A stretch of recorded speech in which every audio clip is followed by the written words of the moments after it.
Important update about YouTube playlists. Hey everyone. We've received many messages asking why our YouTube playlists aren't showing up. Do we create YouTube playlists? Yes, we absolutely do. So why can't you see them? Honestly, we're not sure. We've been in contact with YouTube support for several months now, but we still haven't received a clear answer or solution. After much discussion, our team has decided to take matters into our own hands. We believe the issue might be related to the number of playlists we've created on a single channel, possibly too many. Our solution? We're launching 2 additional YouTube channels, giving us a total of 3. This way, we can organize our audiobooks better and avoid the playlist visibility issue in the future. This change only affects our YouTube audience. If you're a patron supporter, you can still access all our audiobooks by visiting the collection menu on Patreon. Thanks so much for your time and continued support. Happy listening, and swiftly return to the base following the prearranged retreat route. Lord Madara, where is Kamiane? Hikari Uchiha deftly bypassed Madara, looking behind him. Seeing no one, she leaned against the stone door, peeking out like a meerkat, her beautiful eyes narrowed into slits, glistening brightly. He didn't return with me. Madara glanced at her, walking step by step into the base. Don't worry, that guy won't be easily taken down. Ah, alright. Hikari's heart seemed to skip a beat as she quickly closed the stone door. If Lord Madara says he's fine, then he must be fine. Facing Hikari's concern, Madara remained composed, confident in Kamiane's abilities. From Madara's perspective, Kamiane's ocular jutsu also possessed space-time capabilities, enough to rival Tobirama's Flying Thunder God technique. As long as he didn't act recklessly, escaping wouldn't be difficult. Moreover, after leaving Hidden Leaf Village, he specifically checked the presence of the Ninetales, sensing that the summoning contract had not been dissolved, indicating that Kamiane had completed the mission. Madara turned his head, looking at Hikari with his single eye. Prepare yourself, we will soon begin the transplantation of Hashirama's cells. The Land of Iron. The azure sea churned with tumultuous waves, beneath which schools of fish darted about, and a kaleidoscope of seaweed vied to bloom. Faint spots of light projected downward, drifting along with the undulating waves. Suddenly, a fleeting shadow darted past, instantly rending the surface of the sea. It was nearly impossible to discern what it was. It resembled a high-speed torpedo, with countless bubbles converging into a straight trajectory, cleaving through the fish and seaweed like a blade, before gradually dissipating. After several breaths, a massive sound wave thundered forth, shattering all the coral-like bombs. Kamiane was freely traversing the sea. At this moment, he did not suppress his power in the slightest, merely utilizing his newly acquired abilities, completely immersed in the thrill of high-speed navigation. After the secondary optimization by Makerad, his current swimming method had transcended the mundane, and water manipulation had become an instinct. When moving, he would subconsciously control the density of water molecules around his body, placing himself within a thin molecular bubble, using compressed water currents to propel himself forward in the ocean, compressing the water behind him and softening the water in front of him. The role of his muscles was limited to adjusting his course, and he would never tire from high-speed movement. It is no exaggeration to say that his current swimming speed far surpasses that of all marine creatures. Kamiane roughly estimated that his fastest speed now is nearly 60 times the speed of sound. Being the king of the sea isn't too bad either. Such a thought emerged in his mind. With his arms spread wide, his entire body shifted horizontally like a ghost, and in a flash, he turned into a backstroke, the dark reef swiftly passing by, almost brushing the tip of his nose. Ha ha ha ha. I am no longer human. Kamiane exclaimed excitedly, waving his arms and legs, only to accidentally swallow a mouthful of seawater. Gurgle gurgle. Causing countless bubbles to choke out. Under the high-speed swimming, he approached the land in almost less than 5 minutes. However, for some reason, someone aimlessly wandered around in the vast ocean for several more hours. Hiding in the ocean trench to sleep. Exchanging breaths with dolphins. Dancing on the back of a blue whale. Throwing orcas into the sky. Pushing sea turtles to race wildly. After playing for a long time, he finally swam towards the land with lingering satisfaction. Thud. He shot out of the water like a cannonball, executing a free 720-degree twist in midair, followed by a double backflip, and landed on the ground with an impeccably standard and perfect posture, knees slightly bent, arms held straight, eyes gently closed, and a face adorned with an exceedingly arrogant smile. Judges, please score. He shouted passionately, still immersed in his own world, like a madman. Clang. On the shore, an old man who was gathering seafood dropped his iron shovel at his feet, his face turning awkward as he quickly bent down to pick it up. Kamiane opened his eyes, his old face turning red. He truly hadn't expected that, at this early hour of dawn, someone would be up so early to gather seafood. Chapter 37, Not enough spirit beasts. The old man was clad in a straw raincoat and a bamboo hat, with thick winter clothing tightly wrapped inside. Only then did Kamiyane realize that the temperature in the air was extremely low, as even his breath produced large clouds of white mist. That young man, how come you're wearing so little in such cold weather? The old man spoke first, staring at Kamiyane's bare upper body, immediately dumbfounded. Logically speaking, such a thin body should have already been frozen with patches of blue and purple, yet the boy's skin remained fair with a hint of red, even emitting a faint warmth.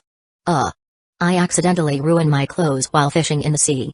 Kamiyane scratched his head and approached the old man. Old man, do you have any spare clothes over there that I could borrow? His clothes had long been torn apart by the high-pressure water arrows, along with his ninja tool pouch, money bag, supply pack, and rations, all crushed into the depths of the ocean. With a physique as formidable as that of the sea god, he was capable of withstanding both extreme cold and scorching heat. However, the land of iron was situated in a frigid region, and being seen naked in such harsh weather by ordinary people was indeed not ideal. He disliked being perceived as an outcast. The old man hesitated for a moment. I don't have any spare clothes, but there is a straw raincoat in the cabin, only. Kamiyane immediately noticed the old man's reluctance and smiled. Don't worry, I won't take your clothes for nothing. How about this? I'll trade something with you.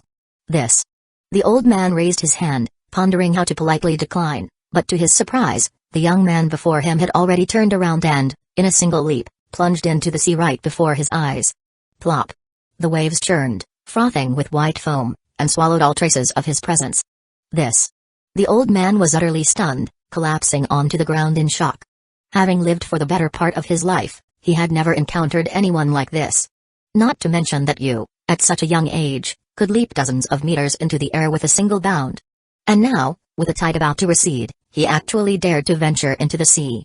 Before the old man could recover from his astonishment, merely a dozen seconds later, Kamiyane leapt out from the sea surface, descending from midair in the same posture, and landed in front of the old man. Whoosh! A fierce gale howled, and waters splashed everywhere. The old man hastily retreated, tightly squinting his eyes. Even his bamboo hat was blown away. I'll trade this fish with you, Kamiyane said with a smile, tossing a plump, round fish beside the old man. This is. A faint scent of the sea wafted over. The old man, half doubting, leaned in closer, and suddenly, a gleam of sharp light flashed in those turbid eyes. Bluefin tuna. My goodness. Where did you catch this? Didn't you just see? Kamiyane did not turn around, pointing behind him towards the sea. This fish, old man, I've only seen once, and that was when my son brought it back years ago. It's said to live several thousand meters below the surface, and only the ninja of the land of water have the ability to catch it. Kamiyane crossed his arms and raised his chin. Do you like it? Trade for your raincoat. Ah, this is too valuable. Trade or not? Trade. Kamiyane smiled as he took the raincoat, and as a token of gratitude, the old man also gave him a bamboo hat. Kamiyane turned and left, using the cover of the jungle, his hands forming seals. Summoning jutsu. The white smoke dissipated, revealing a slender and lithe tabby cat before him. Hiss, it's so cold, meow. The ninja cat shook off the snowflakes from its body, baring its teeth in discomfort. Sasuke, go back and tell Baki to summon me back to the cat house. Can't do it, meow. Baki isn't here. What? Kamiyane was astonished. If it's not in the cat house, where else could it be? I don't know. Sasuke shook his head, swaying it back and forth. What about Takebanamaru? Takebanamaru was just called away by Hikari Uchiha yesterday and is now in a cool-down period, meow. Alright then. Kamiyane casually remarked. Then you go back and summon me back to the cat house. Foolish Kamiyane, have you forgotten that the summoning time is fixed? Sasuke leaped onto the tree trunk, licking the snowflakes off his paw pads. Once you summon me, the next summoning can only be done 3 days later. During this period, we cannot summon each other. Ah. Kamiyane covered his face, utterly defeated. So, I have to walk back on my own, huh? Payment, please. The ninja cat Sasuke raised a paw. Wait, buddy. Kamiyane widened his eyes. You didn't do anything, why should I pay you? For keeping your secret and not letting the other ninja cats know, meow. Sasuke revealed a cunning, almost human-like expression. Or perhaps, Kamiyane no longer cares about his own intel. Kamiyane's face darkened, and he twitched the corner of his mouth in frustration, then tossed a fish to the cat. As you can see, I'm quite broke right now. Consider this as a temporary payment. Kamiyane turned around in front of the cat, showcasing his straw raincoat. Plop. Sasuke angrily threw away the sea fish. This again. A few minutes later, the old man who was pouring salt by the seaside turned around, only to find that the young boy who had just left had actually returned. Old man, let me ask you one more thing. Do you know how to get to the Land of Fire? Just give me a general direction. The Land of Iron has a cold climate, perpetually covered in snow, and the further west you go, the lower the temperature drops. Fortunately, Kamiyane was clad in a straw raincoat, and even with his chest bare underneath, no one could tell under the cover of the heavy snow. According to the old man, the place where he landed happened to be the easternmost coast of the Land of Iron. To return to the Land of Fire, one must travel westward, passing through the capital and traversing the entire country. The journey to the capital is thousands of miles long, with numerous mountain ranges lying across the path, peaks rising one after another, and deep forests spreading everywhere. Coupled with the cold climate, the road conditions are truly concerning for ordinary people. Even the fastest horse would take several days and nights to reach the destination. However, for Kamiyane, this is not an issue. He only needs a direction. The way of a ninja's travel is simple and brutal, relying solely on their legs. Whether it's crossing mountains or rivers, it's all within their capability. For ordinary people, ninjas are superhumans. Their speed can easily surpass any beast, and when moving at full speed, they are like human high-speed trains, unafraid of any terrain limitations. Moreover, with minimal physical exertion, a single soldier pill can sustain them for 3 days and nights. Thus, Kamiyane concentrated and ran silently in the direction indicated by the old man for an entire day. Yet, all that met his eyes was still a vast expanse of snow, which indicated that he had not managed to escape the boundaries of the Land of Iron. It is worth noting that even before becoming the sea god body, his normal speed had already reached 12 Mach, and now it had escalated to a terrifying 30 Mach. This surpassed his previous speed when he had opened the second rest gate. And although it couldn't compare to his speed in water, it was still enough to leave the vast majority of ninjas far behind. In theory, it shouldn't have taken long to traverse the Land of Iron. He sensed something amiss and sought out a nearby village. Upon inquiry, he was shocked to discover that he was still wandering around the eastern part of the Land of Iron. It's impossible. Could the old man have deceived me? Or perhaps he gave me the wrong direction? He asked more than a dozen people for directions, and after seeing that the locals all pointed in the same direction, he finally smiled with relief. After a night. What? You say this is where? Chapter 38, Am I directionally challenged? Where is this place? The Land of Iron, Eastern Town. Mishino Village. The woman looked panicked, frightened by the boy in front of her. Impossible. I clearly followed their direction, didn't make a single turn, and even crashed through the rocks blocking the path along the way. How am I still going in circles? Kamiyane was agitated, beginning to ramble incoherently. He was still wearing his straw raincoat and bamboo hat, his handsome face slightly twisted, bloodshot eyes filled with disbelief. My child needs to be fed. The woman really didn't want to provoke this lunatic and found an excuse to slip away. Outside the quiet town, Kamiyane stood alone in the snowstorm, looking up at the sky, the swirling snowflakes reflected in his pupils. The cold wind howled, and Kamiyane finally revealed an expression of utter despair. Could it be that I am directionally challenged? No. If following a fixed direction makes me get lost, then I'll just choose a random direction and walk aimlessly. One day later, Kamiyane collapsed weakly on a frozen river, sprawled out, resigned to his fate, his bamboo hat casually tossed aside, allowing the snowflakes to gradually cover his body. Who am I? Where am I? What am I supposed to do? The cold beneath him was biting, but it couldn't compare to the chill in his heart. So I really am directionally challenged. Ha ha ha ha ha. I'm directionally challenged. Ha ha ha ha ha. He went into a frenzy for a while, then inexplicably felt a wave of drowsiness. He simply closed his eyes, using the sky as his blanket and the earth as his bed, and thus fell into a deep sleep. After all, given his current physical constitution, describing him as invulnerable to swords and spears would be an insult. If some foraging beast didn't mind his toughness and swallowed him whole, it might even be a good thing. Perhaps it could carry him away from the Land of Iron. After an unknown amount of time, the ice surface trembled slightly, startling Kamiyane awake. He opened his crystal-clear, flawless eyes and found himself buried under a layer of snow 3 fingers thick. He immediately sat up straight, shaking off all the snow from his straw raincoat. He put his bamboo hat back on and then turned his gaze in a certain direction. Several kilometers away, a group of several dozen people stepped onto the frozen river, making their way toward this side from a distance. There were 5 carriages, 12 horses, and outside the carriages were 26 men and 11 women. At the front and rear of the group were 2 fully armed samurai, clad in silver-layered armor, with 2 swords hanging at their waists, vigilantly scanning their surroundings. It seemed to be a merchant caravan. The carriages were empty, likely having already unloaded their cargo and completed their delivery mission. Kamien retracted his gaze, a flicker of contemplation passing across his face. Since the evolution of his eyes, even without activating the Sharingan, his vision had surpassed the Byakugan of the Hyuga clan. Although it lacked the ability to see through objects, in terms of the clarity and distance of observation, it was certainly not inferior. At present, he could effortlessly focus on objects several kilometers away, with everything clearly falling into his view. Every tire track, every snowflake, even the moles on the faces of each person in the merchant caravan were distinctly visible. His exceptional mental strength allowed him to effortlessly receive and process this information. No matter the environment, his eyes could automatically adjust to changes in humidity and refractive index. Even at night, his vision was as bright as daylight. After all, these were eyes capable of penetrating the depths of the ocean trench. Approximately 10 minutes later, the merchant caravan slowly approached, and only then did the leading samurai notice Kamien. Halt! He raised one hand high, his rough and resonant voice echoing across the icy river. The samurai approached step by step, stopping a few meters in front of Kamien, and shouted. Who goes there? State your name. Uncle. Kamien displayed an expression of having narrowly escaped disaster, though it was faint, yet inexplicably, tears welled up in his eyes. Uncle, could you give me a ride?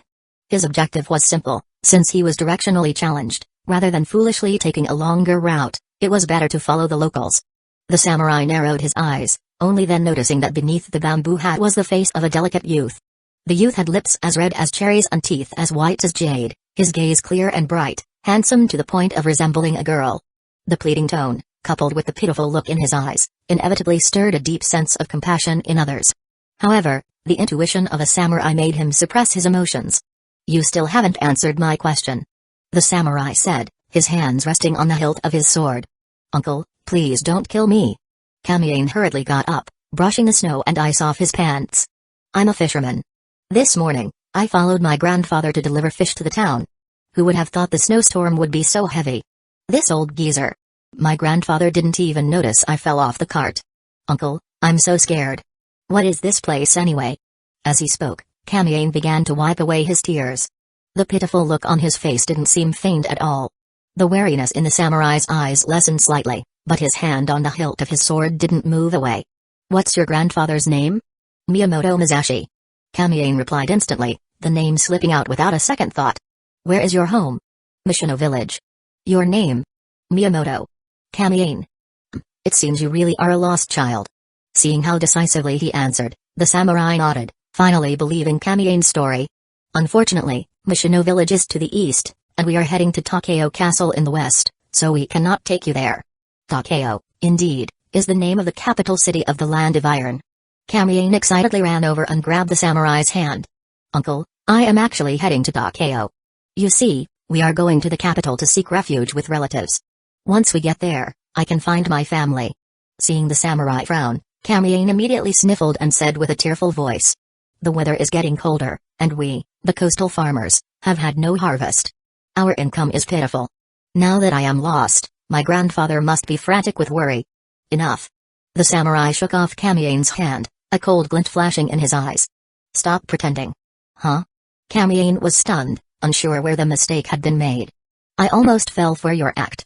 The samurai tightened his grip on the sword hilt and sneered. Humphrey, a child who has been out in the snow for who knows how long, yet your palms are still so warm.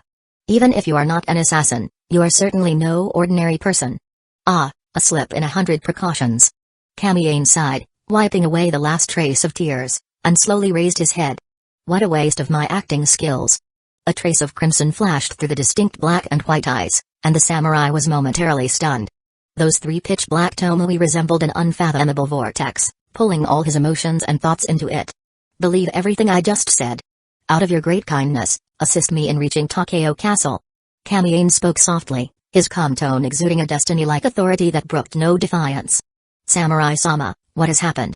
A middle-aged man from the caravan approached, his expression slightly anxious.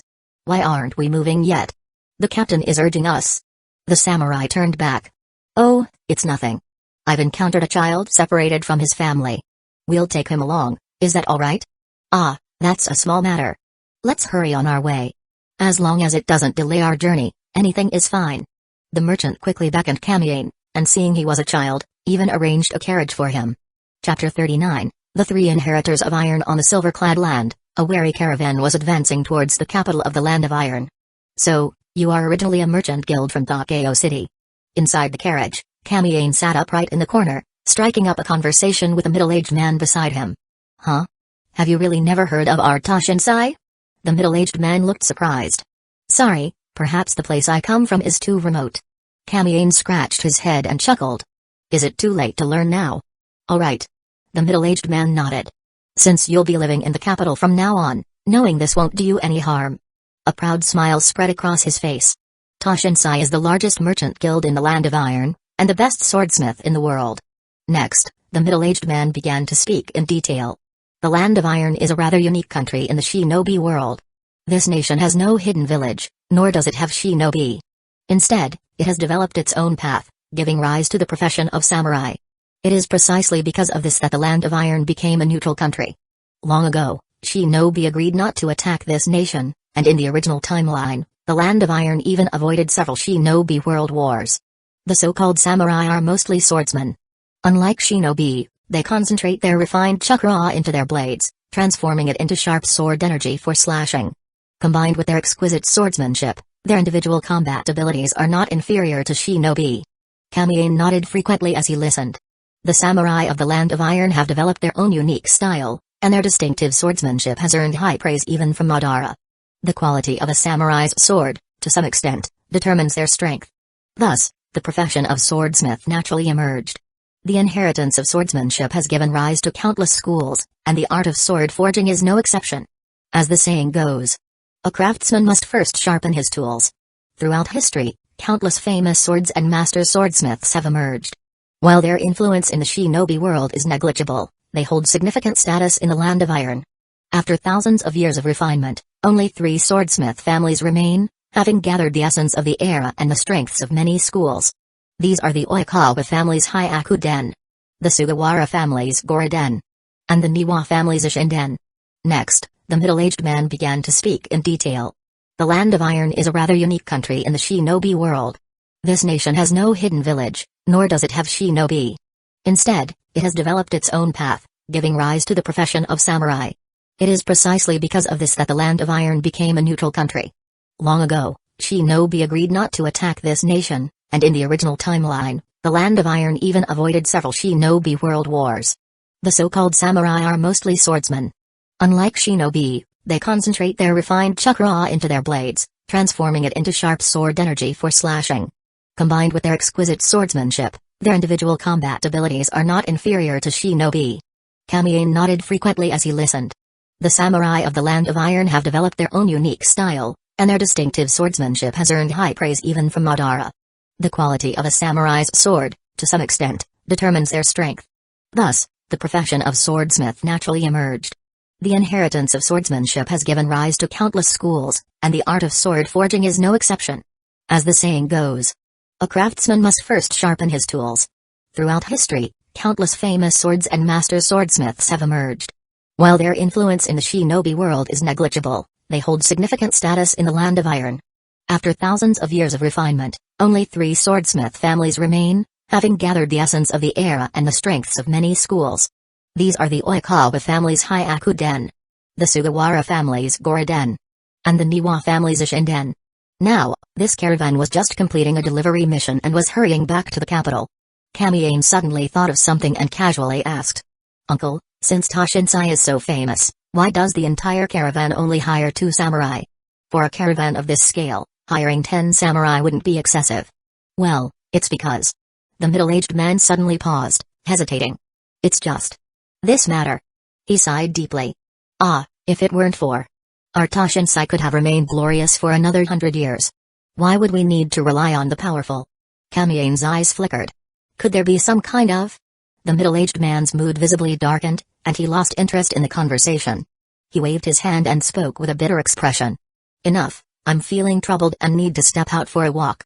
Young man, the journey is long. You should conserve your energy and rest. With that, he turned and lifted the carriage curtain, walking away with a heavy heart. Kamiyane blinked, not feeling disappointed.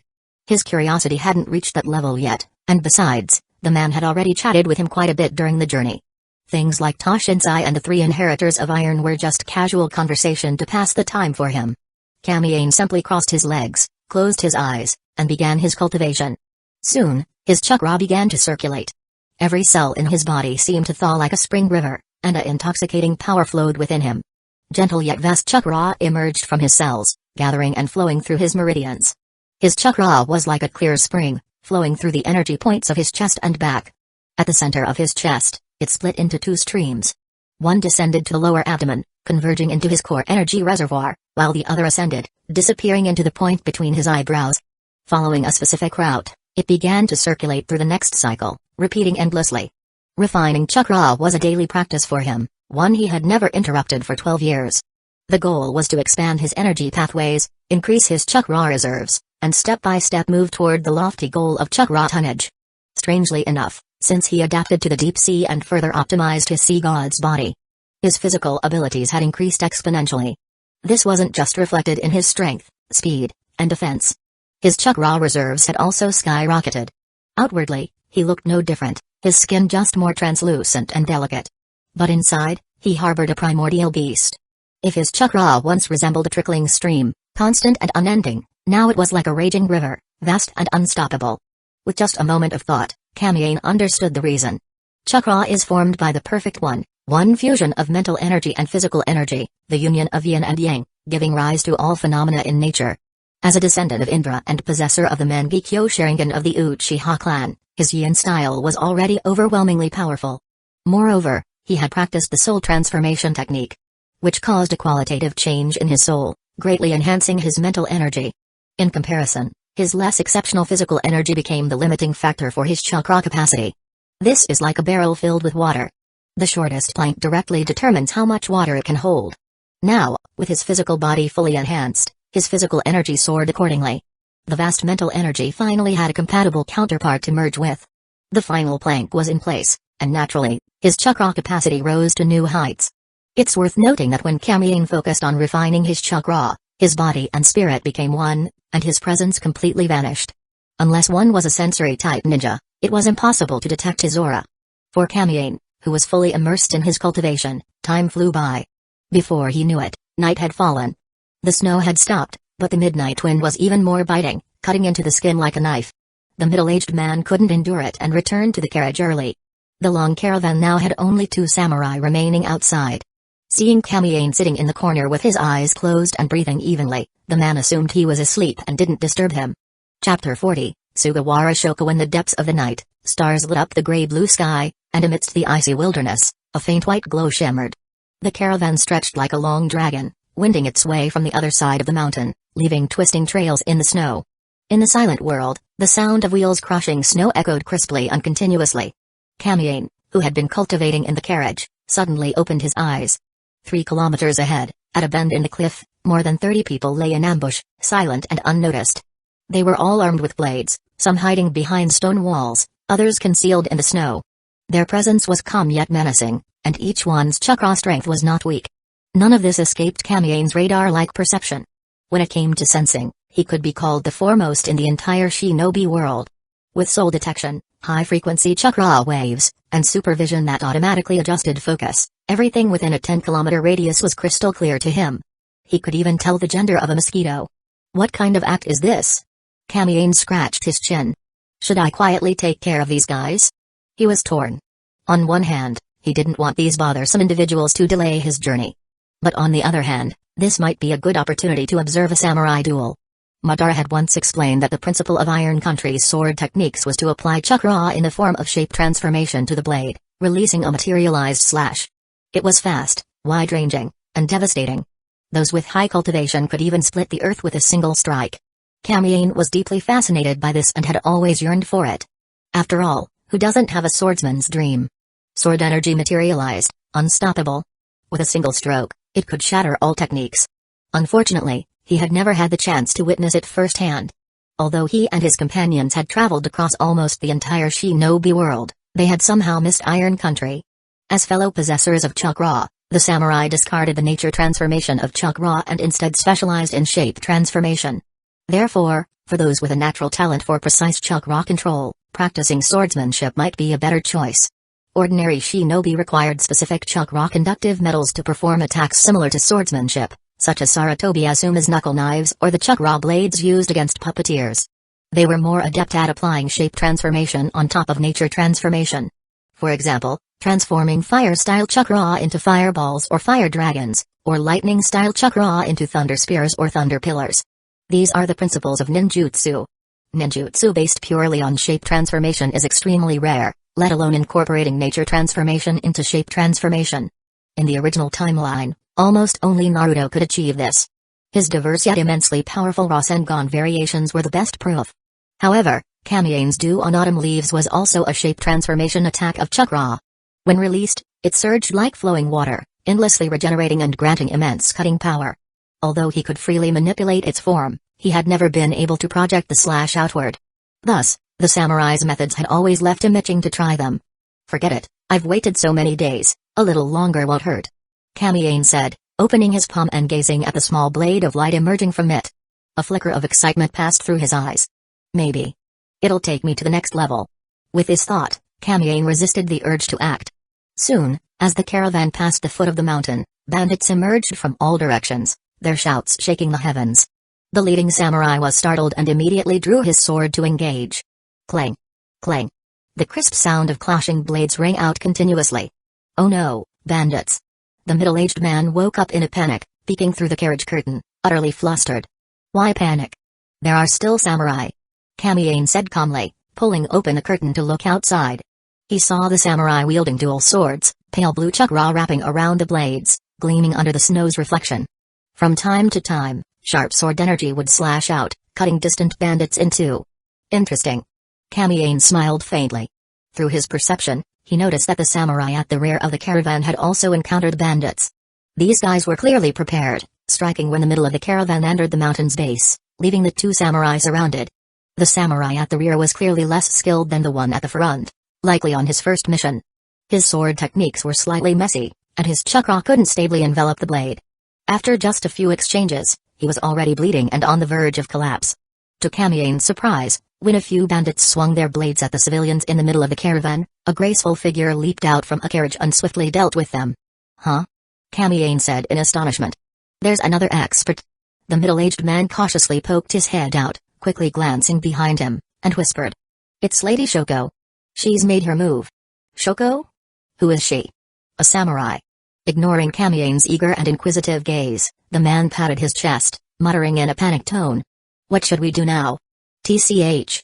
Suddenly, Kamien spoke firmly. "Look at me." The man's gaze instinctively turned toward him.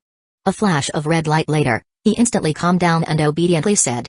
"Lady Shoko is the leader of this caravan, the person in charge of this delivery mission. She practices the Sugawara Riri swordsmanship, a family tradition, and is also the sole heir to the Riri forging style." "Sugawara Shoko, huh?" Kamien recalled the three traditions of iron he had heard about earlier. It seemed the Sugawara family presided over the Riri tradition. But he just said she's the sole heir. Could something have happened to the Sugawara family? Never mind, now's not the time to worry about that. Kamien shook his head. What he was more interested in now was the swordsmanship of this girl named Shoko. Her blade was swift, her techniques bold and unrestrained, yet they never lost their agility and grace. Her movements were like a true dragon soaring through the clouds, accompanied by splashes of blood as she cut through her enemies as if they were nothing. Just as Kamien was getting into it, the girl suddenly found herself in danger. Earth-style, swamp of the underworld. 3 bandits simultaneously pressed their hands to the ground, and the snow began to churn. The girl, caught off guard, stepped right into it. Gulp. The once solid snow had turned into a swamp-like mire, swallowing the girl's entire leg. Not good. Is this ninjutsu? The girl was startled. The sudden ninjutsu attack threw her off balance. In close combat, footwork is the most important. It's often said that a warrior's eyes are in their feet, and this holds true for swordsmanship as well. With her movement restricted, the girl took a heavy hammer blow, and her sword techniques instantly became chaotic. 2 bandits simultaneously seized the opportunity to attack, closing in from the left and right. With a clang, they knocked her long sword out of her hands. Water-style, water dragon bullet technique. The girl suddenly looked up, her crystal-clear eyes reflecting a massive water dragon that tore through the air, appearing out of nowhere. This was a combined attack from the 3 of them, and its power was not to be underestimated. The enormous dragon head let out a roar, and in an instant, it lunged toward the girl. Her hair fluttered wildly, and even before the water dragon reached her, the moist mist of water vapor rushed toward her face. Chapter 41, Using this to test a leader? At that moment, a figure in a straw raincoat silently stepped in front of her, facing the roaring water dragon, and slowly raised a hand. PFFT. The unstoppable dragon head instantly dissipated, as if that hand was an indestructible boulder. The body of the dragon behind it also shattered inch by inch, turning into streams of cool water that vanished into nothingness in the palm. The girl's eyes were filled with disbelief. Such a fierce ninjutsu had been effortlessly neutralized by the person before her. If it's a sword fight, then fight with swords. Why use ninjutsu? So dishonorable. Kamiyane said with a hint of laziness. He slightly lifted his bamboo hat, coldly scanning the crowd. If this were a battle between samurai, I wouldn't interfere. But you've got ninjas among you? Watch out. The girl suddenly cried out. Kamiyane's gaze shifted as a burly man sneaked up to his side, swinging a giant hammer at his face. Bang.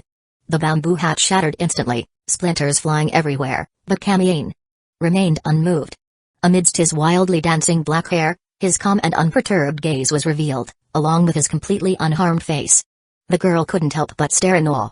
Her beautiful eyes widened as she clearly saw that the moment the hammer struck Kamiyane's cheek, a ripple-like wave seemed to appear in the air, like a transparent barrier shield, yet as solid as a fortress, blocking the attack for him. Kamiyane turned and threw a punch, releasing an overwhelming force from his fist. With a dull thud, the giant man lost half of his body, his bones and flesh crushed into powder, transforming into a spray of blood that painted the snow behind him a deep crimson. Behind him, the fluctuation of chakra rose again as the three began preparing another ninjutsu, and the remaining bandits rushed to join the fray. Yet Kamiyane didn't turn around. He merely closed his eyes slightly. In the air, an invisible wind flowed past in an instant.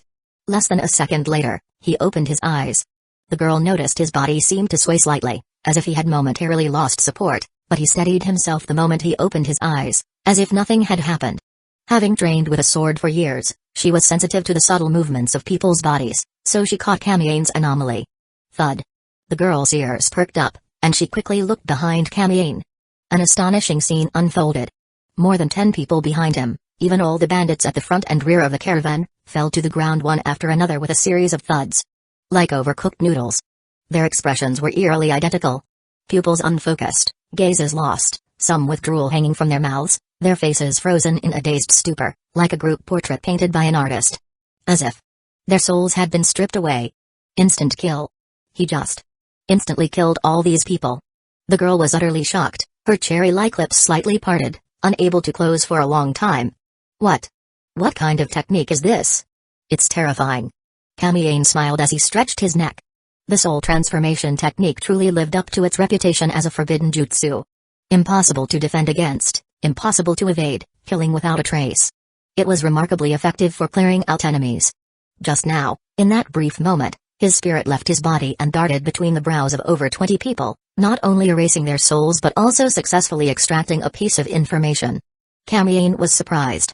These guys, who appeared to be ordinary bandits, were actually a well-armed private force serving a mysterious high-ranking figure in the Land of Iron.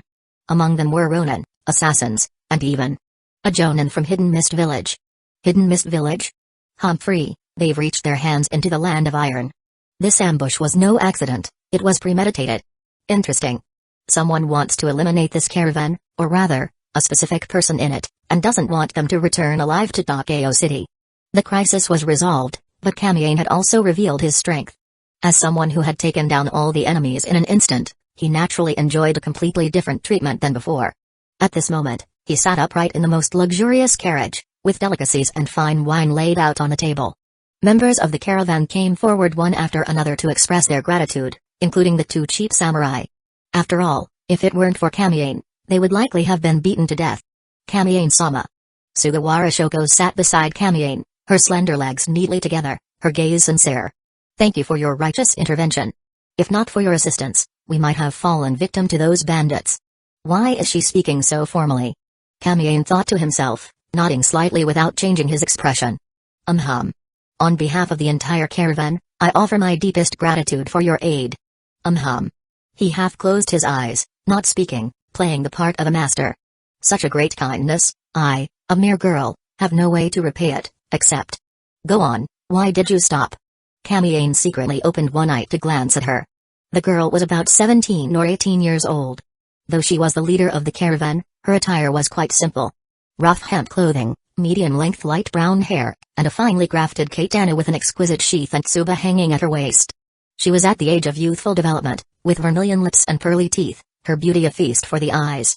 Though she didn't possess the ethereal grace of Hikari Uchiha, she had her own charm. Especially the hemp shirt that seemed about to burst at the chest, bearing a weight that shouldn't have been hers at this age. She let out a soft hiccup, quickly covering her small mouth. A faint smell of alcohol wafted over, making Kamiyane frown slightly. This girl, she'd been drinking. Kamiyane silently averted his gaze and sat upright. Shoko took a deep breath, her fair cheeks suddenly flushing with 2 shades of crimson. She instinctively averted her eyes, looking down at her toes. I have decided to offer you the most precious thing I possess. Kamiyane focused on his nose and heart, unable to stop his heartbeat from quickening. The girl mustered all her courage, raised her delicate head, and gazed affectionately at the handsome young man before her. She bit her bright red lips, her slender hands slowly undoing the hemp belt. Wait, is this really happening? Is this a test of my resolve? Kamiyane was at a loss for words. Having trained hard to this day, he was used to battles and bloodshed, but this kind of alluring and ambiguous scene. It was his first time experiencing it. Shoko was extremely shy, her chest rising and falling with her breath. For some reason, her delicate fingers seemed like they were undressing for the first time, struggling to untie the waistband. This moment was also quite torturous for Kamiyane. A cold breeze blew in through the window, like opening the seal of a clay jar, slightly cooling the atmosphere inside the carriage. Kamiyane also regained his composure. At that moment, a pale purple katana was tremblingly presented to him. Huh? Shoko bit her lip, turning her head away, and softly explained. This blade is called First Snow's Dragon Tamer. It is the most precious thing I possess. It is my father's final masterpiece, forged through 128 meticulous steps of the dragon taming tradition. Its blade pattern is exquisite, the blade itself as bright as snow, capable of splitting a hair, and it never stains with blood. The sheath is made of purple jade leather, perfectly natural. Kamiyane stared blankly at the katana, his mouth opening and closing. So, you were undressing just now too. Get the sword? Huh?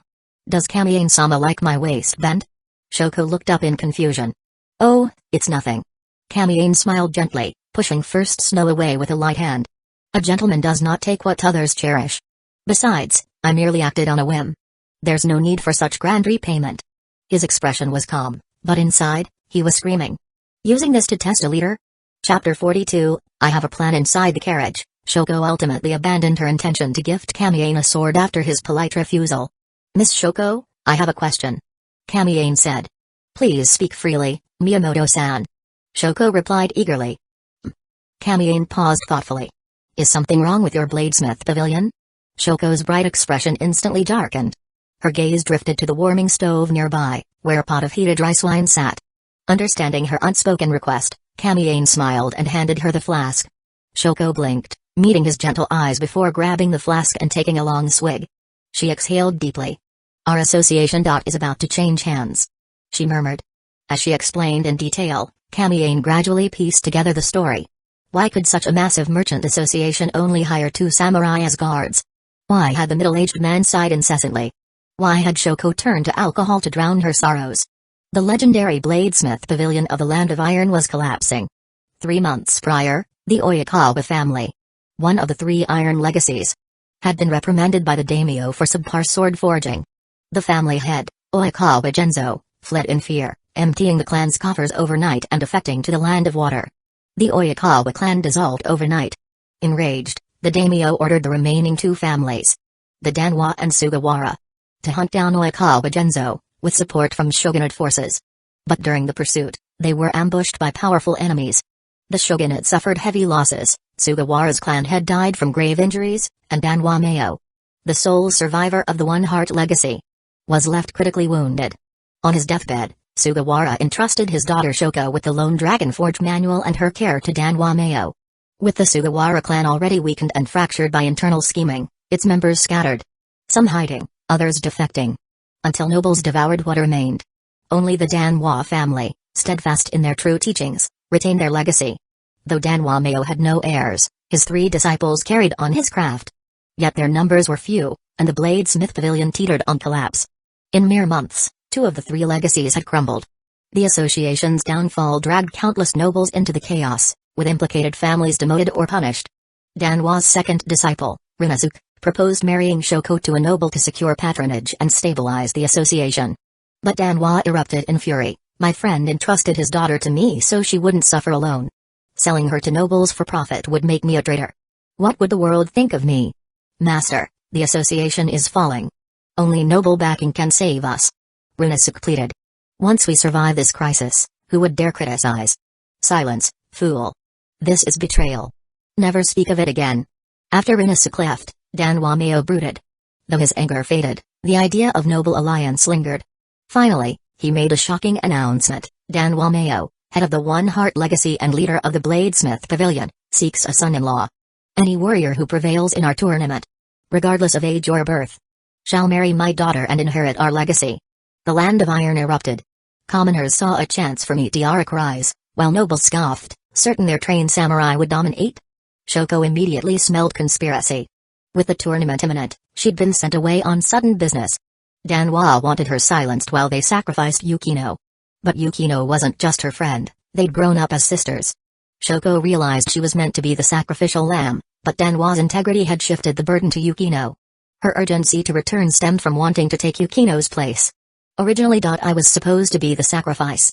Shoko whispered, clutching the empty flask as tears welled. Kamiane studied her, a daring plan crystallizing in his mind.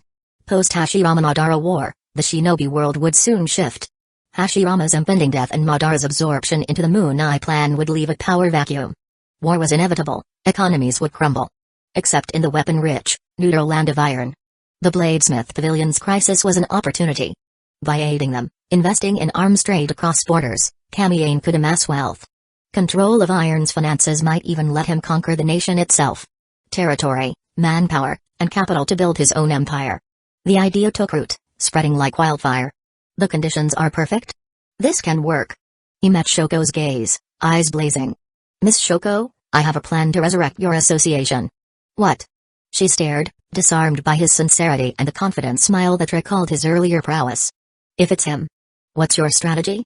Kamiane tossed a Bailey into his mouth. Complex or simple?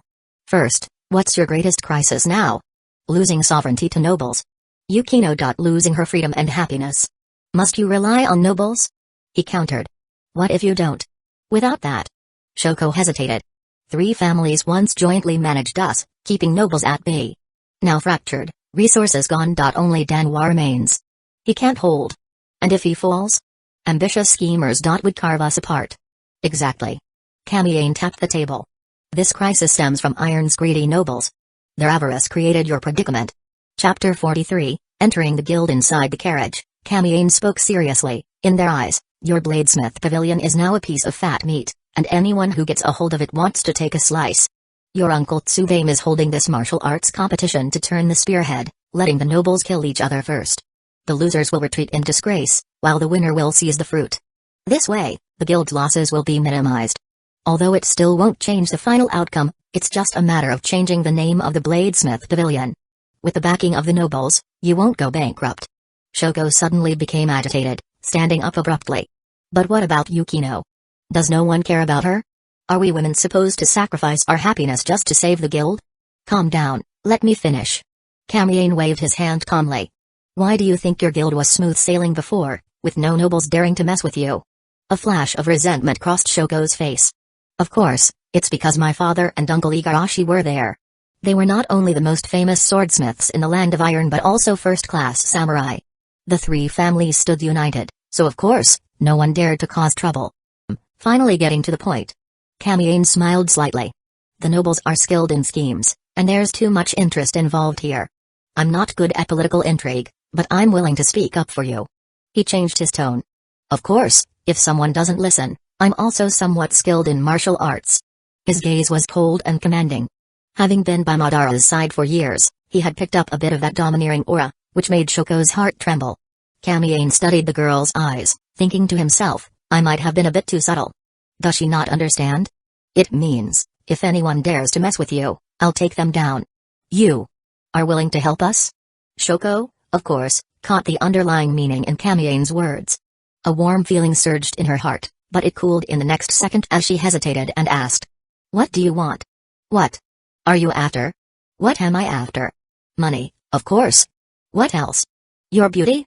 Kamiyane remained composed and got straight to the point. Transfer 30% of your guild's shares to me, and I'll stand guard for you. Whoever causes trouble for you, I'll take them out. This. Shoko hesitated. The Sugawara family originally held 40% of the guild's shares, but after the incident, my personal share is only 10%. If you can really save us from this dire situation, I can transfer all my shares to you. 30%, not a single percent less. Kamiyane leisurely pulled out a handkerchief and wiped his hands. I have no money, no power, and I'm even a foreigner. A lone wolf. That's precisely why I won't put those damn nobles in my eyes. When the time comes, even your daimyo, I'll take them down for you. He said this with a calm expression and tone, but the confidence in his words was unmistakable, as if he were talking about a trivial matter. Shoko's heart shook as she stared at the young man before her. If you only looked at his face, he seemed like a sunny, harmless neighbor's little brother. But this seemingly harmless guy had just casually taken down dozens of people. She knew he could absolutely do it. When the caravan arrived at the capital, under Shoko's guidance, Kamiyane swaggered into the gates of the bladesmith pavilion with an air of indifference. Soon, he finally met the current guild leader, the head of the Single Heart tradition. Tsubame Shinya. You must be the savior of Shoko and the others. He was a tall, middle-aged man with neatly trimmed facial hair and a thin, sickly pale face. His broad frame hinted at his once robust physique. Leaning on a cane, he shakily entered the guest room, supported by a stunningly beautiful woman. The woman wore an elegant white dress, her face veiled with a light gauze, but her sparkling eyes were enough to reveal her extraordinary beauty. Yukino. Shoko happily walked over and warmly linked arms with the woman. Kamiyane glanced over and saw two young men behind Shinya. One was tall with sharp features and a shiny bald head that exuded toughness, the other was handsome but had a lazy gaze, as if his mind was wandering.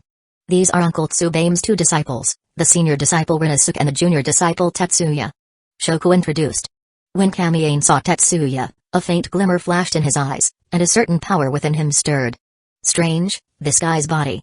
After learning that Kamiyane was the savior of the caravan, Tsubame Shinya immediately treated him with courtesy, offering him good food and drink. After some pleasantries, Shoko spoke up, Uncle Tsubame, this Kamiyane-sama said he could. Tsubame Shinya immediately noticed her hesitant expression and raised his hand to interrupt. Having a distinguished guest arrive without us greeting them from afar is already a grave offense. How can we disturb their rest? Let us withdraw and allow the guest to rest properly. He instructed. Rinnosuke, prepare fine wine and dishes, and ensure that the gifts and monetary thanks are all in place. Do not neglect anything. After saying this, he led the group out of the guest room, leaving only his two disciples to accompany Kamiyane, who nodded with a smile. Though the smile was somewhat subtle. Rinnosuke rubbed his bald head and leaned in to ask. Shoko mentioned that you single-handedly took down all the bandits? Kamiyane glanced at him. You don't believe it? Of course, I believe Shoko. Rinnosuke said. I'm just amazed that the land of iron has produced such a master as you. Truly, heroes emerge from the young. Beside them, Tetsuya suddenly yawned. Senior brother, I'll leave this distinguished guest to you. There's no need for me here, so I'll go back and prepare for the competition. You. Rinnosuke glared, but he couldn't make a scene in front of Kamiyane, so he simply waved his hand and let him leave. Competition? Kamiyane tilted his head and asked. If I'm not mistaken, is this competition the martial arts contest for marriage tomorrow? Ah, my junior brother has been childhood friends with Yukino. When he heard that master was going to marry her off, he made quite a fuss. Rinnosuke said helplessly. Don't let his lazy appearance fool you. He cares deeply about Yukino. No matter how much I tried to persuade him, I couldn't stop him from joining this martial arts tournament. Kamiyane narrowed his eyes slightly, muttering to himself. Interesting. The guest room was not only prepared with delicious food but also had a long divine sword placed horizontally on a sword rack. The scabbard was pale blue, with a slight curve along its length. It lacked a handguard, but the hilt was exquisitely crafted, with a rustic wooden color and finely wrapped dual-colored cord. Kamiyane walked over with interest, grasped the hilt, and drew the blade 3 inches out. The blade was smooth as a mirror, with a cold, sharp light flowing along its length. Just looking at it gave off a chilling sensation. He looked at the sharp edge, pressed a finger deeply against it, and then forcefully wiped it. Nothing happened. His finger remained as it was, without even a trace of a mark. Kamiyane frowned, and a blue light emerged from his palm. He wrapped the blade of leaf on autumn dew with chakra, then wiped the blade again. A faint white mark appeared on his fingertip, extremely subtle and vanishing in an instant. If not for Kamiane's top-tier eyesight, it would have been almost imperceptible. The sharpness is decent. Kamiane nodded. Ryunosuke, who had been stunned by the scene, snapped out of it, breaking into a cold sweat. He stepped forward and introduced. This sword is called Frostfall's Single Heart. It was forged from celestial iron and crafted by Master himself. It was originally meant to be enshrined at a shrine, but if you like it, feel free to take it. Really? Kamiane asked. Of course. Ryunosuke said, then waved towards the door. Two servants walked in, bowing with trays in their hands. On one tray, neatly arranged clothes were placed. Kamiane glanced at his somewhat shabby straw cloak, put down the divine sword, and with a flick of his hand, took the robe.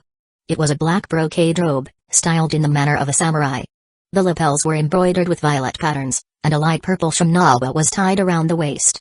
The style and size of the clothing fit his body perfectly. Well. A wandering samurai. Was all this Master Tsubame's idea? He turned and asked. Of course, Master instructed that the gifts and monetary thanks must not be lacking. Ryunosuke pointed to the other tray.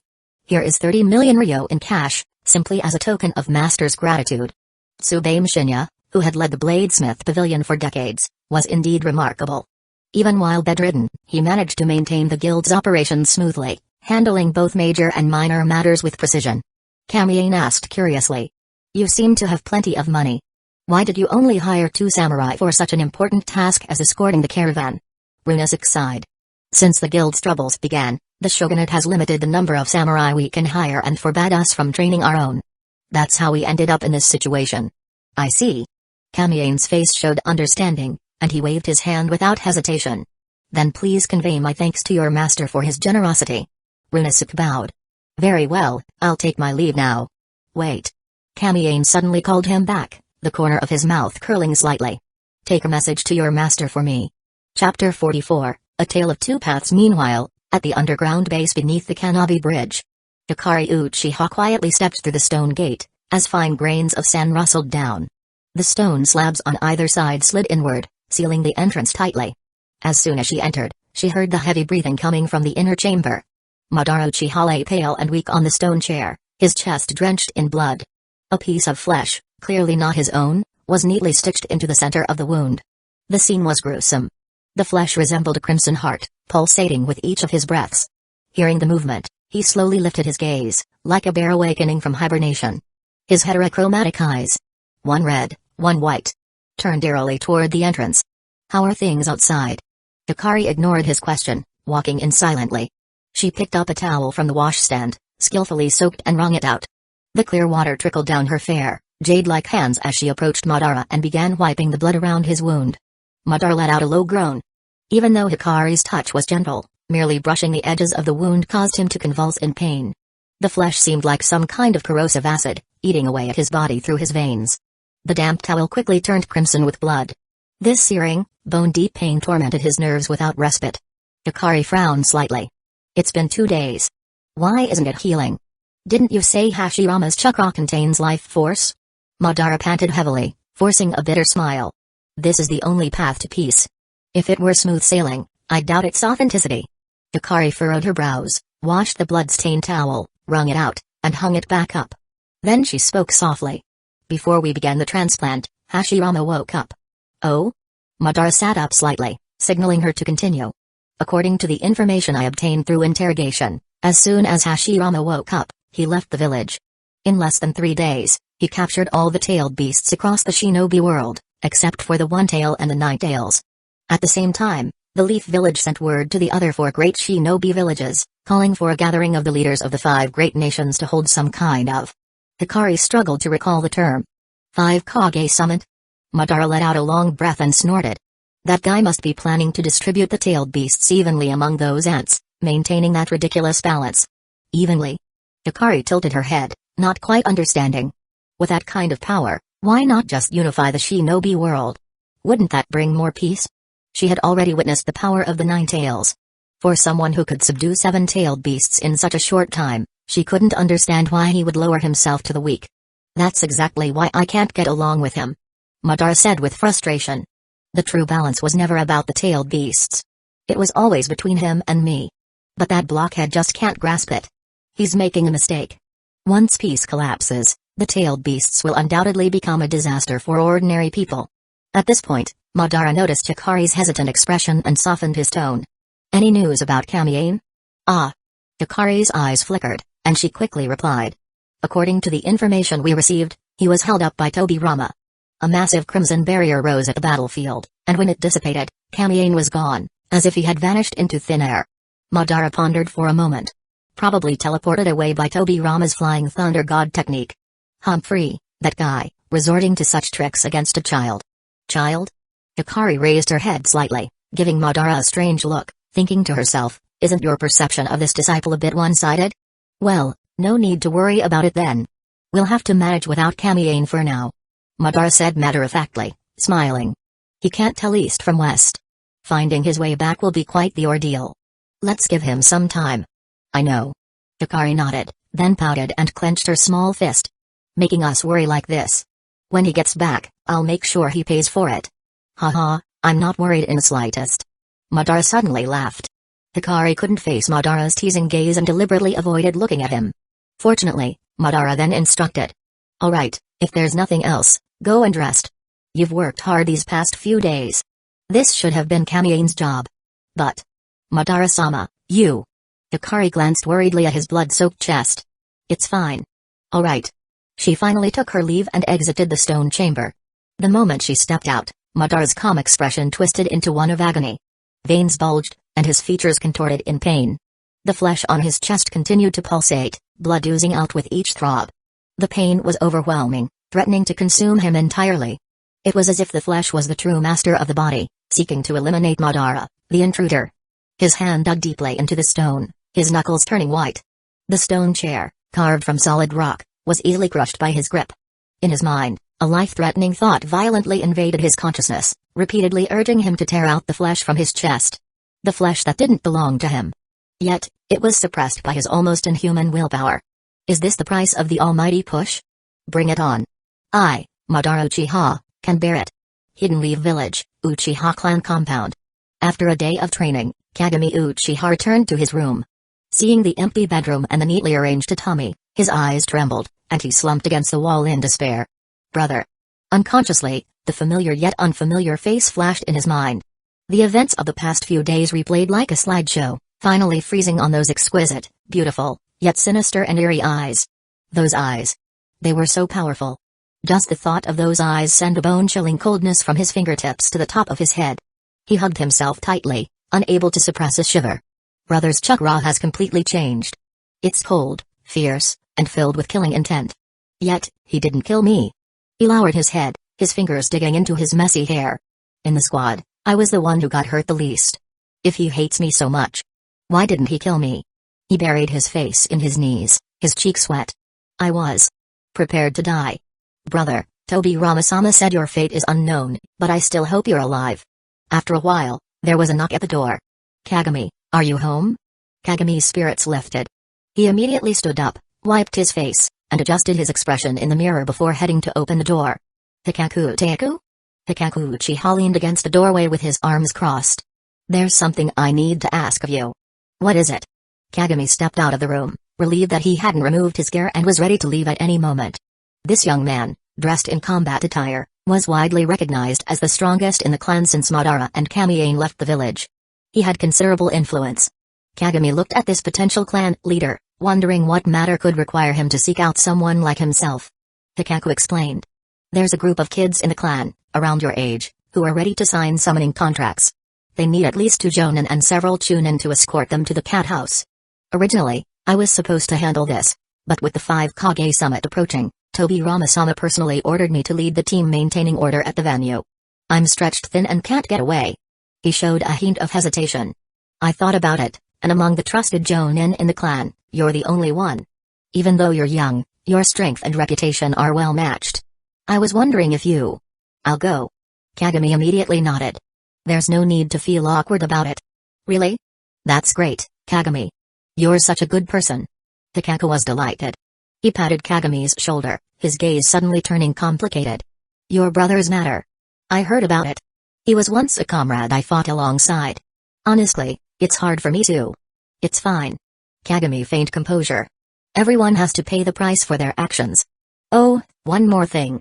Takako suddenly leaned in, his tone alert. Your other partner is Setsunu Uchiha. That guy has been acting strange lately, making some critical remarks about Dobi Ramasama. He might be hostile toward you. Be careful.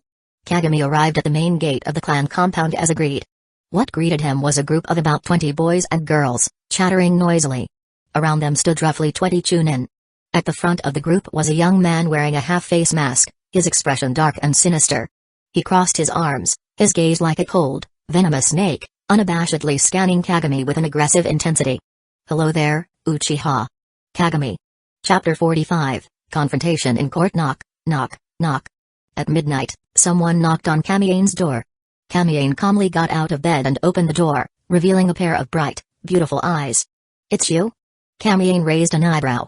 Why isn't it Shoko? Outside, Tanba Yukino bowed deeply, her crimson lips parting as she spoke. Miyamoto-san, my father has urgent matters to discuss. Please follow me. Understood. Kamiane turned his gaze toward a shadowy corner, his lips moving slightly. You brought a tale. Yukino read his lips, a trace of sorrow flickering across her brow, as if she had already known about this. She repeated. Please follow me. Kamiane smiled faintly and stepped out. At the headquarters of Dandosai, in Tanba Shinya's room. The situation is urgent, so I'll get straight to the point. Can you really help us overcome this crisis? My word is my bond. 30% of the shares, and I'll handle it for you. Kamiane crossed his arms. Your guild isn't lacking in funds or business opportunities. What you need is a strong enough deterrent of force, and I happen to fit the bill. Shinya hesitated. Just how strong are you, exactly? To be honest, I don't even know how strong I am now. Kamiane's gaze drifted, his voice carrying a hint of arrogance. If I wanted to, destroying a country wouldn't be too difficult. To that extent. Shinya's hand trembled, nearly spilling his tea. He couldn't fathom how this seemingly unassuming young man possessed such overwhelming power. With that thought, he immediately stood up. Since we're cooperating, I also have a condition. As of now, we still don't know your true identity. Kamiane Uchiha. Kamiane said softly. Don't misunderstand. I have no connection to the Uchiha clan in the Land of Fire's Hidden Leaf Village. I am Madara-sama's disciple. And his blade. The legendary Madara Uchiha. Shinya couldn't help but take a step back, with Shoko and Yukino quickly supporting him. He murmured. If you're that man's disciple, then there's no problem. Upon learning Kamiane's background, he waved his hand and immediately agreed to Kamiane's terms. Shinya's eyes burned with determination. Not only that, I promise that if you can free Tantosai from the control of the Land of Iron's nobility, in addition to the 30% shares we initially agreed upon, I will personally give up another 20%. From then on, half of the guild's annual profits will be yours. Kamiane looked at the serious Tanba Shinya, thinking to himself, this old fox is trying to tie me completely to Tantosai. Prosperity and downfall would be shared, and when it came to certain decisive moments, his 50% stake wouldn't be enough to tip the scales of interest. It had to be said, as a family head and the acting guild leader, this man was bold and had great vision. But Kamiane wasn't foolish enough to nod immediately. Instead, he laid down 3 conditions. I can help the guild resolve this crisis of changing ownership, and from now on, I will serve as the ultimate deterrent against the Land of Iron's lords. However, I will have no involvement in how the guild operates or expands its scale. I will only intervene when the guild faces a crisis. I am a sharp blade. I can kill, and I can intimidate. How you use me is up to you. Tanba Shinya carefully considered this and finally agreed. Since they had already announced the martial arts competition to select a bride, they had no choice but to go along with it, having Kamiane step in and demonstrate his strength in front of all the samurai. However, Shoko hesitated before finally whispering. The requirement for this competition is that only samurai can participate. Kamiane-san, you're a ninja, aren't you? Kamiane smiled lightly. Don't worry. Even without using ninja techniques, I'll still dominate them. At this point, Tanba Shinya coughed a few times, giving Kamiane a meaningful look, and declared loudly. Then. It's settled. If Kamiane-sama wins the championship, it wouldn't be out of the question to marry my daughter to you. Yukino's body trembled slightly, her red lips pursing beneath her white veil. Kamiane noticed this and playfully responded. Then this son-in-law will take his leave now. Shinya turned to his daughter and said. Yukino, go see him off. Yukino hesitated for a moment, but after seeing her father's gaze, she stepped forward gracefully and left the room with Kamiane. Shoko, you can leave as well. The others left one by one, and Shinya leaned back on his bamboo chair, gazing at the solitary moon outside the window, his expression desolate, as if he had aged decades in an instant. Within half an hour, there was a knock on the door. "Come in." Shinya sighed deeply. The visitors were his two disciples. "Master, you." Runosuke hesitated, glancing quickly at his junior brother before flicking his sleeve. "Ah, junior brother told me.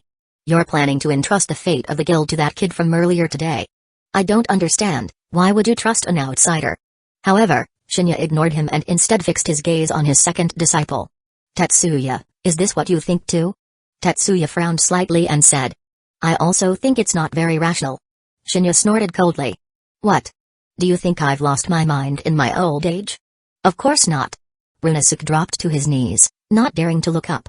"Tetsuya, how did you learn about this?" Tetsuya didn't answer directly. Instead, he said, "I just don't want Master to make a desperate move in a moment of panic and ruin the guild's bright future." "Tetsuya. Enough."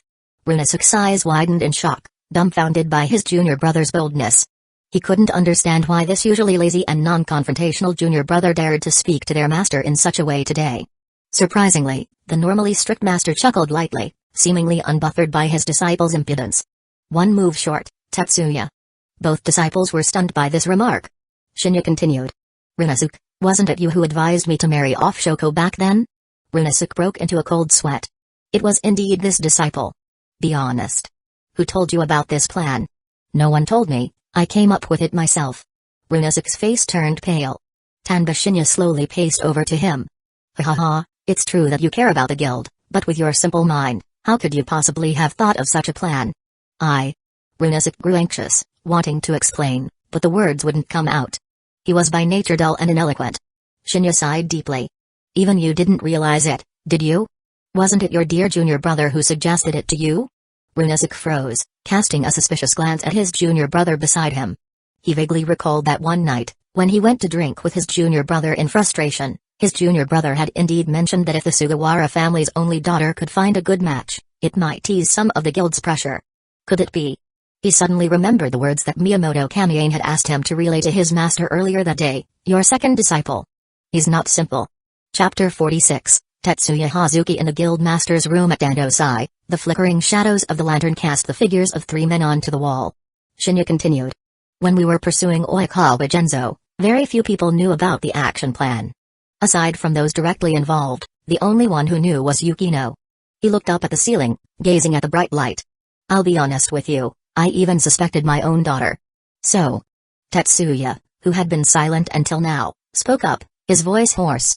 "Using your daughter for an arranged marriage was just a test?" Shinya met his gaze. "Exactly. What's the point of that? Are you really willing to sacrifice Yukino's happiness?" Tetsuya's eyes were bloodshot. "Of course there's a point. Isn't it? To lure you out?" Tetsuya's breath hitched. Shinya clasped his hands behind his back. "Since I announced this, Yukino hasn't reacted with the hysteria I expected. Instead, she calmly accepted it, only crying in secret at night. She's always been a sensible child. But you, my disciple, your reaction truly surprised me.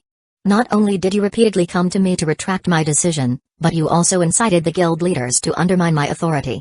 And those little schemes you've been pulling with the nobles in the shadows. Did you really think I wouldn't notice? Clue after clue. Sign after sign." Shinya sighed with a sense of melancholy. "And with the reminder from our esteemed guest, it finally dawned on me. The one who's been closest to Yukino all along is you, Tetsuya." Tetsuya frowned. "Master, you suspect me?" Shinya stared into his eyes. "That day, it was you who learned the route from Yukino. Aside from you, I can't think of anyone else who would betray us. And how did you know about my late-night discussion with Kamiane?" Shinya took a step forward. "Or should I say, have you been following Yukino all along? So, everything you just said was to draw me out." Tetsuya suddenly understood, his voice filled with resentment. "Tanba Shinya. For the sake of the guild, you'll stop at nothing." "Tetsuya. What are you saying?" Runosuke grabbed Tetsuya's pant leg, whispering harshly. "How dare you speak to Master like that? Kneel now." He glared at his junior brother, but Tetsuya remained unmoved. "Tetsuya, you." At that moment, Tetsuya suddenly kicked out, sending Runosuke flying into the sword rack, shattering it. Tetsuya's eyes turned fierce as he drew a tando from his sleeve, its sharp blade thrusting forward. Shinya stood with his hands clasped behind his back completely exposed to Tetsuya, and closed his eyes in disappointment. Clang! Tetsuya's wrist throbbed in pain as the blade shattered. A massive black skeletal hand appeared behind Shinya, like an abyss separating them. A young man stepped out from beside Shinya. No one had noticed when he arrived, but the enormous black ribs and the massive, shadowy hand looming between them left Tetsuya utterly stunned. Kamien extended a hand from a distance, clenching it in the air. Tetsuya immediately felt suffocated, an overwhelming pressure gripping his entire body, making even the slightest movement impossible. What is this? He strained to open his eyes, but his lips couldn't move. A deep fear ignited in his gaze. My instincts were right. Kamien slightly turned his palm, and Tetsuya's body stiffly followed. There's something wrong with your body. Suddenly, Kamien raised a finger, and in response, a bulge formed on Tetsuya's right arm, rippling like water as it spread across his entire body, creating eerie, liquid-like waves. Scatter! Kamien commanded softly. With a splat, Tetsuya's entire right arm burst open, liquid splattering across the wall, even splashing onto Runosuke's face. Runosuke frantically wiped his face, only to realize it wasn't blood but something transparent. Water. Kamien casually withdrew his hand, and Tetsuya's body instantly lost support, collapsing to the ground with a thud. An invisible stream of water emerged from the severed arm, writhing and reforming into a new right arm, completely restored. This scene left Runosuke dumbfounded and shocked, and the Shinya as well. Wasn't I right? Your second disciple isn't simple. Kamien said with a mocking smile. He's not even from the land of iron. Amid the swirling black mist, Shinya slowly turned around, a single tear tracing down his weathered cheek. What a pity, Tetsuya. Of my 3 disciples, you were the one I valued the most. Kill him? Kamien tilted his head and asked. Yes. Shinya nodded calmly, his eyes as steady as an executioner holding a blade. Please leave him with an intact body. Understood. Kamien deactivated the Susanoo, and the black mist dissipated. However, a pure and ethereal spirit shot out, instantly piercing Tetsuya's forehead. In the next moment, the spirit entered and then returned. Kamien's expression suddenly became complex as he stared at Tetsuya, now devoid of any life. With a flick of his black robe, he turned and left. Before destroying Tetsuya's soul, Kamien had, as usual, interrogated him for information. Tetsuya Hazuki, a native of the Land of Water, had infiltrated the Tanba family as a child with the sole purpose of stealing the Land of Iron's exceptional sword-forging techniques. Collaborating with nobles corrupted by the Land of Water's wealth, he had gradually eroded the 3 great traditions of iron. 3 months ago, under the guise of assistance, he tampered with the Oikawa family's forge and replaced the Hyakuten sword manual, causing the 3,000 swords commissioned by the daimyo to fail and shatter upon delivery. The daimyo's fury led to the collapse of Tantosai. He secretly arranged for Hidden Mist Village to shelter the desperate Oikawa family and dispatched ninja to ambush the Land of Iron's pursuers. He urged the Tanba family to marry off the Sugawara family's only daughter and had already bribed the nobles to rig the competition's outcome. Until Tanba Shinya replaced the bride with his beloved daughter, Yukino. This threw Tetsuya into disarray. He announced his participation in the martial arts competition. Planned to assassinate Sugawara Shoko. Despite his careful cover, the shrewd Shinya had noticed something amiss. If he hadn't been discovered, he would have revealed his identity at the upcoming martial arts tournament, overpowered the competition to win the championship, and, with the help of the bribed nobles, taken over the guild. He would then have assassinated Tanba Shinya, dismantling the 3 great traditions of iron and bringing them under the Land of Water's control. Most importantly, he would have been able to marry Tanba Yukino legitimately. Kamien returned to his room, sprawling on the bed, staring blankly at the night sky outside the window. So many thoughts. The plan was flawless, but because of his emotions, it all fell apart. He rolled over, facing the cold moonlight, his eyes glowing red as intricate patterns shifted within him, the Mangekyo Sharingan activating. He reached out, his slender fingers gently touching his eye sockets. Tetsuya Hazuki, your schemes were deep, your ambitions vast. But no matter how cunning or ruthless your plans, they couldn't hide from these eyes. In the coming chaos, strength reigns supreme. In the face of absolute power, all schemes seem so laughable. Kamien stared at his palm, murmuring to himself. Is this what it feels like to control someone's fate? That night, he tossed and turned, unable to find peace. Compared to Madara-sama, who has the world in his heart, I still have a long way to go. Chapter 47, Small Fry. The next day, the martial arts tournament began as usual. However, to everyone's surprise, a young boy stepped onto the stage early that morning.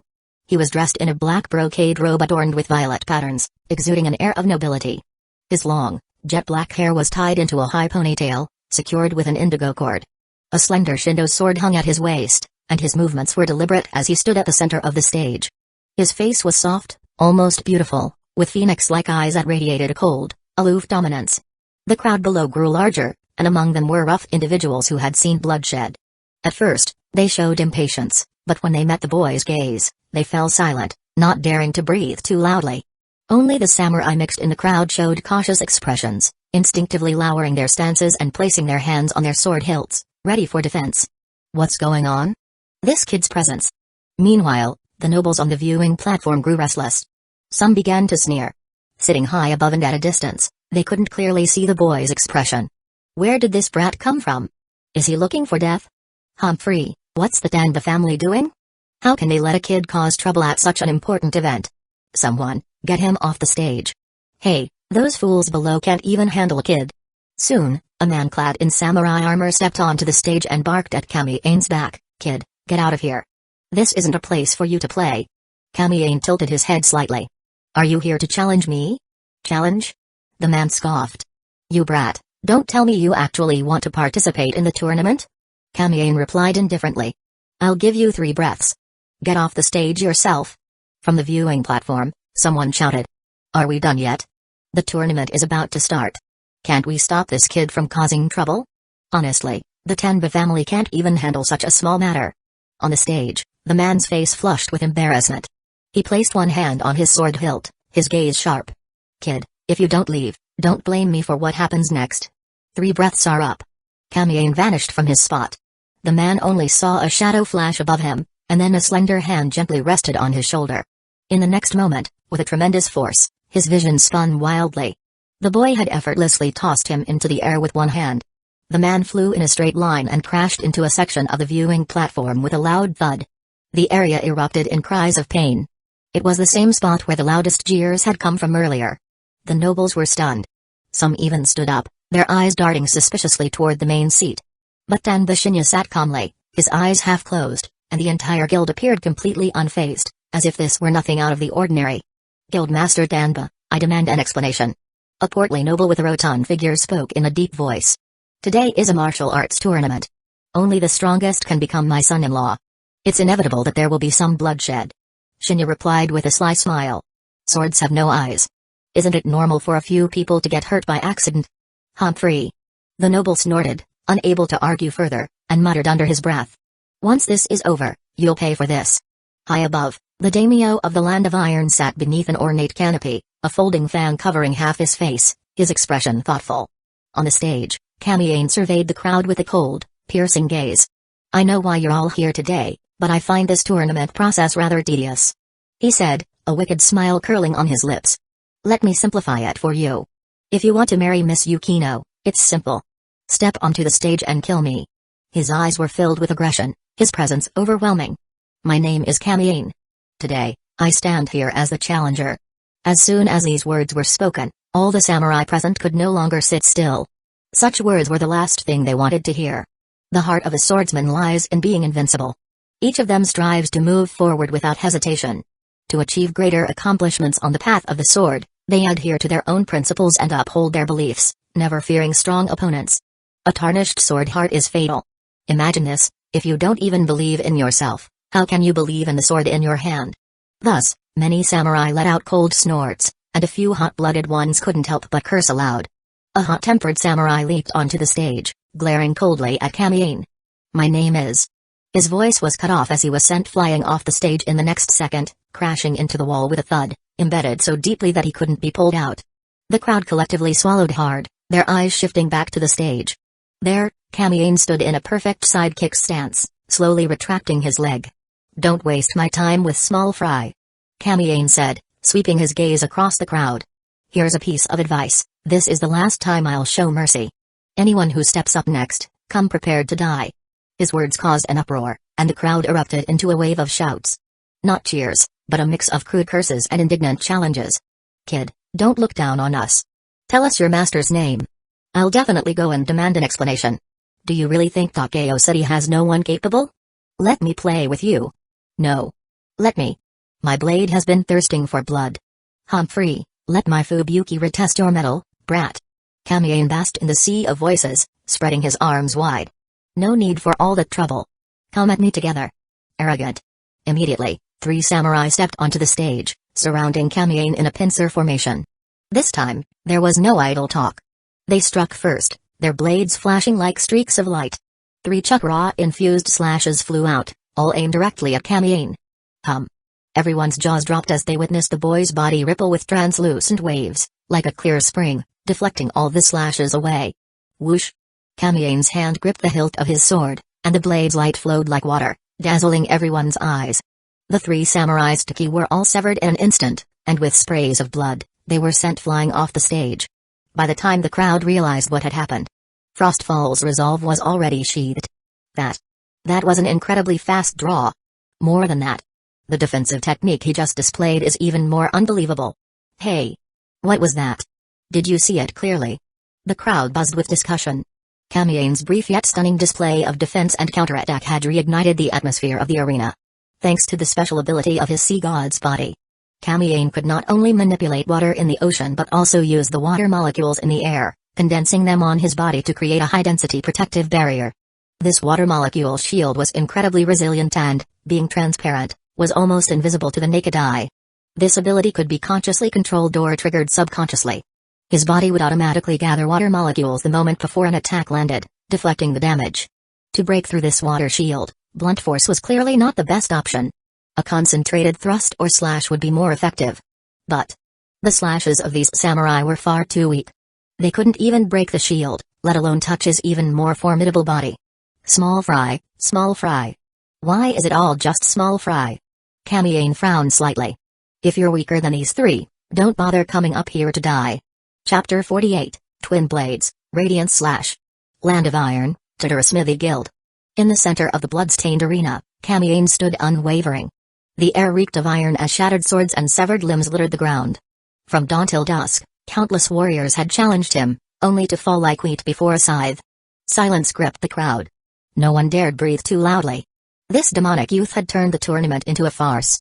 Respected swordsmen crumbled like paper before his simplest movements. He didn't bother dodging. Their sharpest strikes shattered against an invisible barrier. Each time, he'd sigh in disappointment before ending battles with a single, plain draw cut. The strong lost their blades. The weak lost limbs. The unworthy lost their lives. No one left? Kamiane's cool voice sliced through the silence. His gaze swept the crowd, disappointment evident. He'd hoped to find someone capable of piercing his water molecule barrier. Someone whose edge could push his adaptation further. But even Iron Country's finest proved lacking. Lord Teiyu, announced the results. He called toward the guildmaster's seat. Coughing lightly, Danba Teiyu rose with his cane. Since none dare challenge Kamiane further, I declare today's victor. Hold. A shrill voice interrupted. All eyes snapped to the Land of Iron's daimyo perched high above. Kek. What a prodigy our land has bred. The daimyo clapped theatrically. The crowd followed suit until his fan snapped open. But why rush the verdict, Teiyu Dano? Our champion deserves proper recognition. His painted smile widened. Young Kamiane, would you humor this old man? My 4 heavenly swordsmen, once considered Iron's strongest, have come out of retirement. Let them test your mettle. Before Teiyu could protest, Kamiane grinned. Bring them. 4 figures materialized behind the daimyo. Tall, short, fat, thin. In a blur, they surrounded Kamiane, white beards fluttering as cloaks fell away. Time had wrinkled their skin but not dulled their blade spirits. Kek. Fear not, Lady Yukino. The daimyo sneered at the worried smith's daughter. Even if they win, I'd never wed you to rotting antiques. Beware, boy. The tallest elder warned. Blades bite. Kamiane rested a hand on Shimatsuki's hilt. Teach me. 4 sword glares erupted. Kamiane stood motionless as slashes rebounded off his water barrier with metallic shrieks. Undeterred, the elders shifted positions like flowing ink, unleashing crisscrossing vacuum blades. Clang clang clang. The barrier flickered wildly under the assault. Finally. Crack. It shattered. Countless slashes tore Kamiane's robes to shreds, revealing unblemished skin glowing faintly blue. Impossible. The elders gasped. Their vacuum blades couldn't scratch his jade-like flesh. Kamiane threw back his head and laughed. Yes. More. Azure light erupted as his left eye morphed into a kaleidoscopic pattern. The temperature plummeted. Spectators shuddered as if plunged into glacial depths. Meikaura. Crimson flames danced in Kamiane's pupils. Every slash became imprinted in his Sharingan's depths. Chakra flow, form manipulation, compression. Click. Shimatsuki left its sheath. His free hand condensed an icy blade radiating ancient cold. Twin swords whirled. Twin blades, radiant slash. An emerald ring exploded outward, dwarfing all previous attacks. 4 clangs echoed as legendary swords snapped.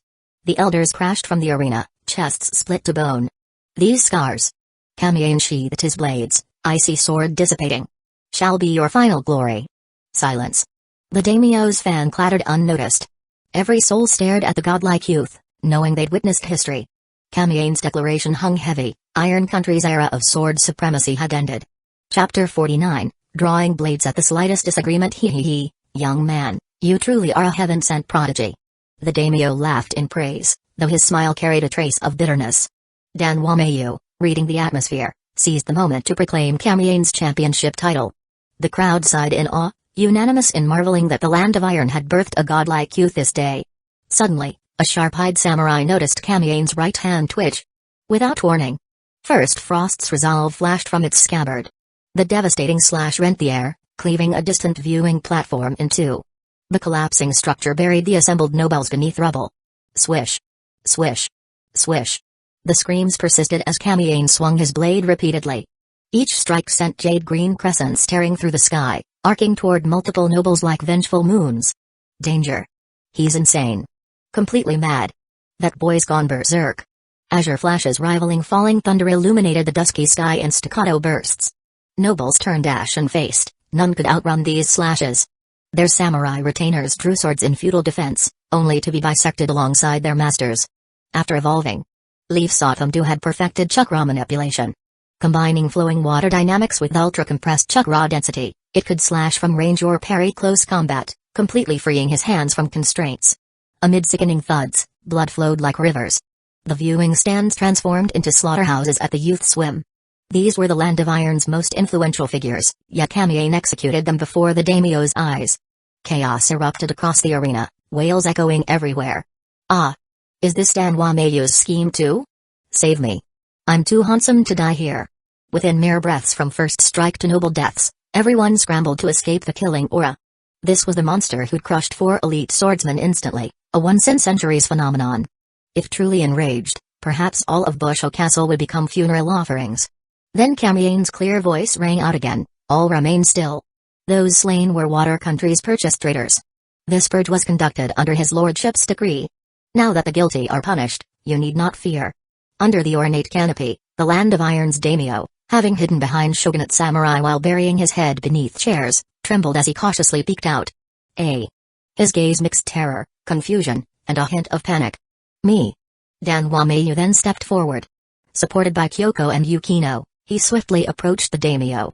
Your Excellency, Water Country is the root of today's calamity. With silver-tongued eloquence, he detailed Water's espionage network infiltrating their nation, their schemes to erode 3 iron legacies, and manipulation of the tournament. He exposed how the Tetsukawa smithing failure and shogunate ambush were all Water Country machinations. The daimyo regained composure, clambering back onto his seat while dabbing cold sweat with a handkerchief. As Mayu explained beside him, the ruler listened obediently, occasionally stealing glances at Kamiane who stood on the arena gripping his divine blade. What choice did he have? Should the youth frown and decide to decapitate him, there'd be no recourse. At that moment, rubble shifted in collapsed ruins. A shadowy figure emerged like a specter, instantly darting toward the daimyo and Mayu with lethal momentum. Assassin. 2 guards reacted swiftly, interposing themselves before the ruler. Draw cut slash. Twin azure sword waves crisscrossed through air toward the intruder. The assassin didn't evade, crashing straight through the slashes. Onlookers frowned. Not everyone possessed Kamiane's monstrous abilities. Samurai sword techniques were the nation's pride, yet today kept being disrespected. Kamiane was one matter, being an acknowledged powerhouse. But this nobody assassin daring to ignore sword darts? It trampled their dignity repeatedly. The sword waves pierced through the attacker's body, only to splash water droplets. Unharmed, he raised handgun-shaped fingers. Water style, water gun. Crystalline bullets shot from his fingertips, instantly piercing both guards. Yet more samurai swarmed in, shielding their liege. Pathetically dull. The assassin complained, firing watery barrage indiscriminately. Kamiane closed eyes, concentrating. An invisible ripple expanded from him. All water bullets froze midair before pattering down like raindrops. What sorcery? The attacker gasped. No time for shock, Killing these two would still achieve victory. The already stolen Tetsukawa's 100-hand legacy. Though failing to fully collapse Iron's 3 legacies, eliminating these key figures would secure Water Country's smithing supremacy. Activating teleportation jutsu, he blurred forward. His right arm ballooned, swatting guards aside while reaching for the daimyo. As fingertips brushed the ruler's robe, Kamiane materialized before him, palm striking chest. Lightning fast, unavoidable. Yet hydration should nullify physical damage. Wrong. The assassin's pupils contracted. His water transformation failed. Impossible. All things are possible. Kamiane stated calmly. The frozen attacker hung midair, terror-etched on his clean-shaven face with distinctive handlebar mustache and eyebrowless features. So it's you. Kamiane smiled leisurely. Hazuki Genjutsu. The forced grin cracked. You know me? Friends perhaps? Of course. The future second Mizukage who'd later perish against Hidden Stone's village's particle style, how could he not recognize this master of aquatic arts? Chapter 50, Hazuki Genjutsu, the second Mizukage of the original timeline. During his tenure, not only did he emulate the second Hokage Tobiramo by establishing the Hidden Mist Shinobi Academy and the Anbu, but he also enacted secret laws to protect the Hidden Mist Village, stipulating that Mist ninjas must safeguard their own intelligence. Not just from enemies, but even from their comrades. This led to the Mist ninjas becoming excessively mysterious, to the point where even the younger generations of the Hidden Mist Village didn't fully understand the strength of their Mizukage. Moreover, he placed great emphasis on the inheritance of the 7 ninja swordsmen, which famously began during his era. He designated the 7 inheritors of the swords as direct subordinates of the Mizukage, nurturing a new generation of ninjas to become members of the 7 ninja swordsmen, effectively solidifying the village's development. Kamiane curled his lips. Who's familiar with you? With a slight clench of his fist, Genjutsu's body shattered as if torn apart by a vehicle, leaving only his head intact while the rest of his body turned into a bubbling mass of water. His flesh and blood liquefied into a transparent, eerie substance. Damn it, what kind of ability is this, kid? Genjutsu snarled, trying to mask the fear in his eyes. Kamiane watched him leisurely. The Hazuki clan, even if your head is blown off, you can recover. I wonder if you'd still be able to recover if you were reduced to a molecular state? I've never actually tried. Genjutsu cut himself off, then exclaimed. Wait. Who are you? Why do you know so much about me? Do you think you're in any position to ask questions? Kamiane tilted his chin slightly, and the water mass beside Genjutsu immediately expanded and exploded with a pop, dispersing into a mist that moistened the air. Whoa, calm down. Genjutsu was terrified, his gaze fixed on another swelling water mass, sweat pouring down his face. Big brother, just ask whatever you want, I'll tell you everything. He forced himself to put on a groveling expression, his eyes never leaving the water mass.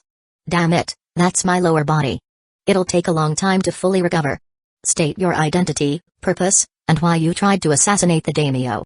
Kamiane's expression turned cold, recalling the authoritative tone of Madara, unknowingly exuding a more imposing aura.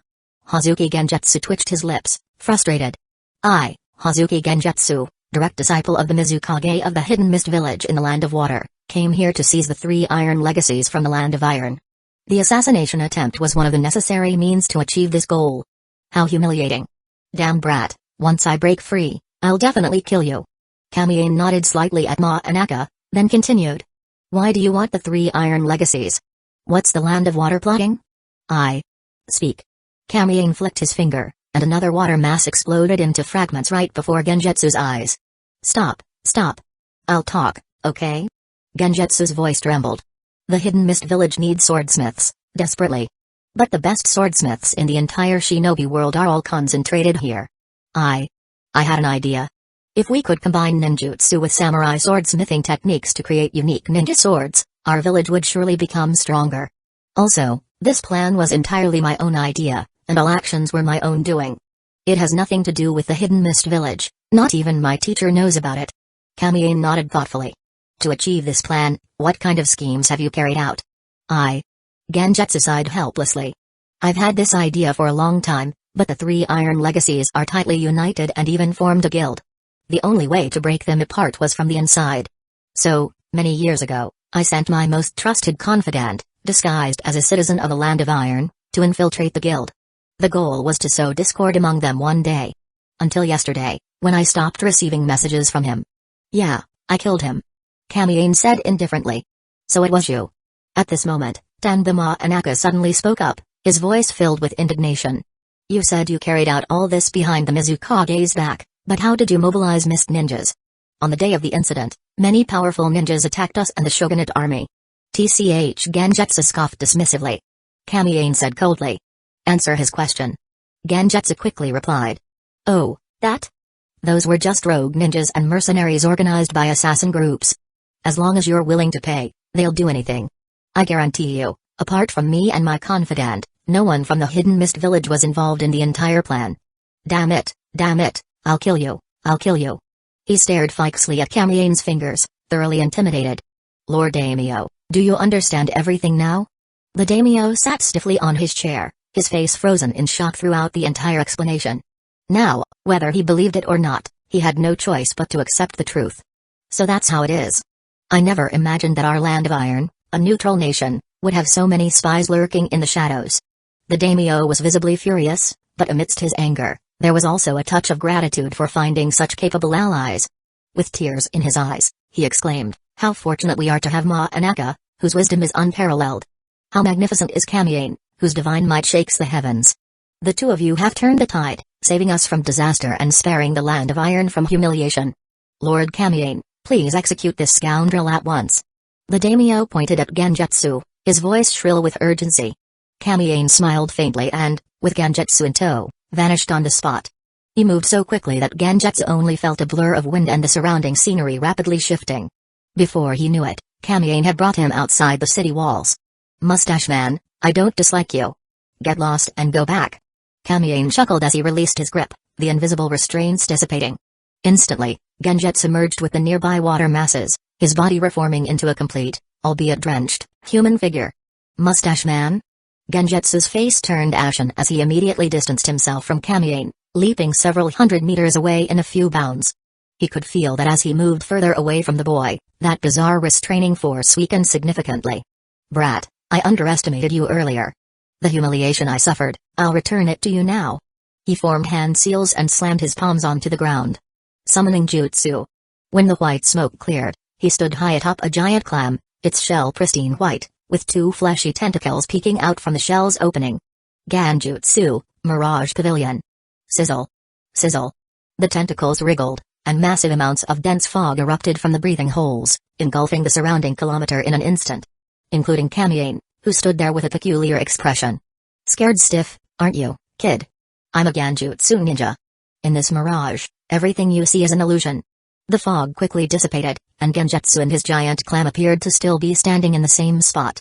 In reality, however, this was just a Ganjutsu-created illusion. His real body was sneaking around cautiously. Instead of approaching Kamiane directly, he moved in a roundabout way, hiding behind a large boulder. That kid can control water. I don't know what strange jutsu it is, but I can't recklessly get close. So, how about a large-scale bubble attack? The ground beneath him suddenly became wet, and countless bubbles of varying sizes began to emerge, floating toward Kamiane. Water bullet jutsu, explode. He snapped his fingers. A deafening explosion erupted, but when he peeked out, Kamiane was still standing there unharmed, tilting his head as he examined the Ganjutsu clone. Genjutsu broke into a cold sweat. What the hell? He's immune to bubble attacks too? No choice then, I'll have to finish you off with my Joki Boy. Joki Boy. This was his self-developed infinite explosion jutsu, which used oil and water from his body to create a child-shaped clone. The clone was incredibly agile, with an exterior of oil and an interior of water, making it highly susceptible to heat and cold. Once it moved, the oil on its surface would rapidly heat up, causing the water inside to evaporate. The clone's size would grow larger and larger until it triggered a massive steam explosion. After the explosion, the steam would rise and cool, turning into hail to shrink the clone's size. The clone would then reform, ready for the next explosion. An endless cycle. In the original timeline, it was this unique technique that allowed him to perish alongside the user of particle style. Hiding behind the boulder, Genjutsu raised his hands to form seals, slowly gathering chakra. Steam began to rise around him, gradually forming the smiling face of a clown. What are you doing? The sudden voice startled Genjutsu, his nearly formed oil and water clone losing control and disintegrating. What? You.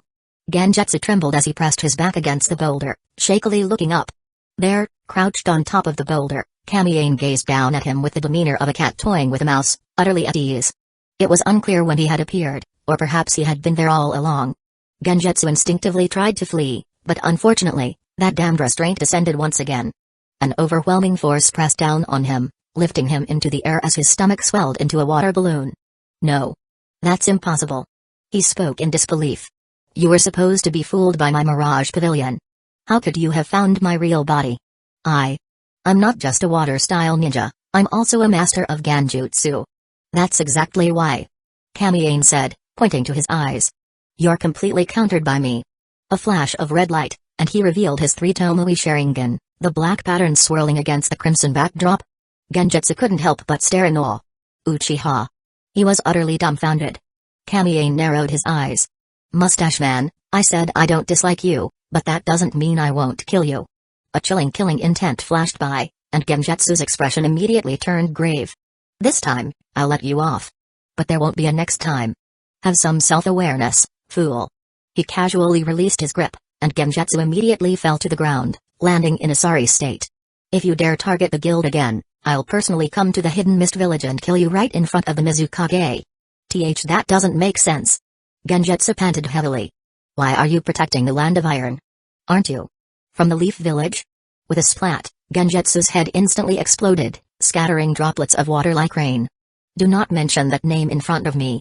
Kamiane's tone was icy. I'm no saint. Like you, I'm just a robber taking advantage of the situation, a bastard who's forcibly extracting benefits from the Land of Iron. The only difference is that my methods are far more elegant than yours. He turned away, no longer paying attention to Genjutsu's fate. Get lost. I won't interfere with the Ichikawa family's affairs anymore, and you'd better not set foot in the Land of Iron again. With that, he activated the teleportation jutsu and vanished on the spot, leaving Hazuki Genjutsu sitting dumbly on the ground. Water gathered at Genjutsu's neck, slowly reforming into a face devoid of eyebrows, his expression still shaken.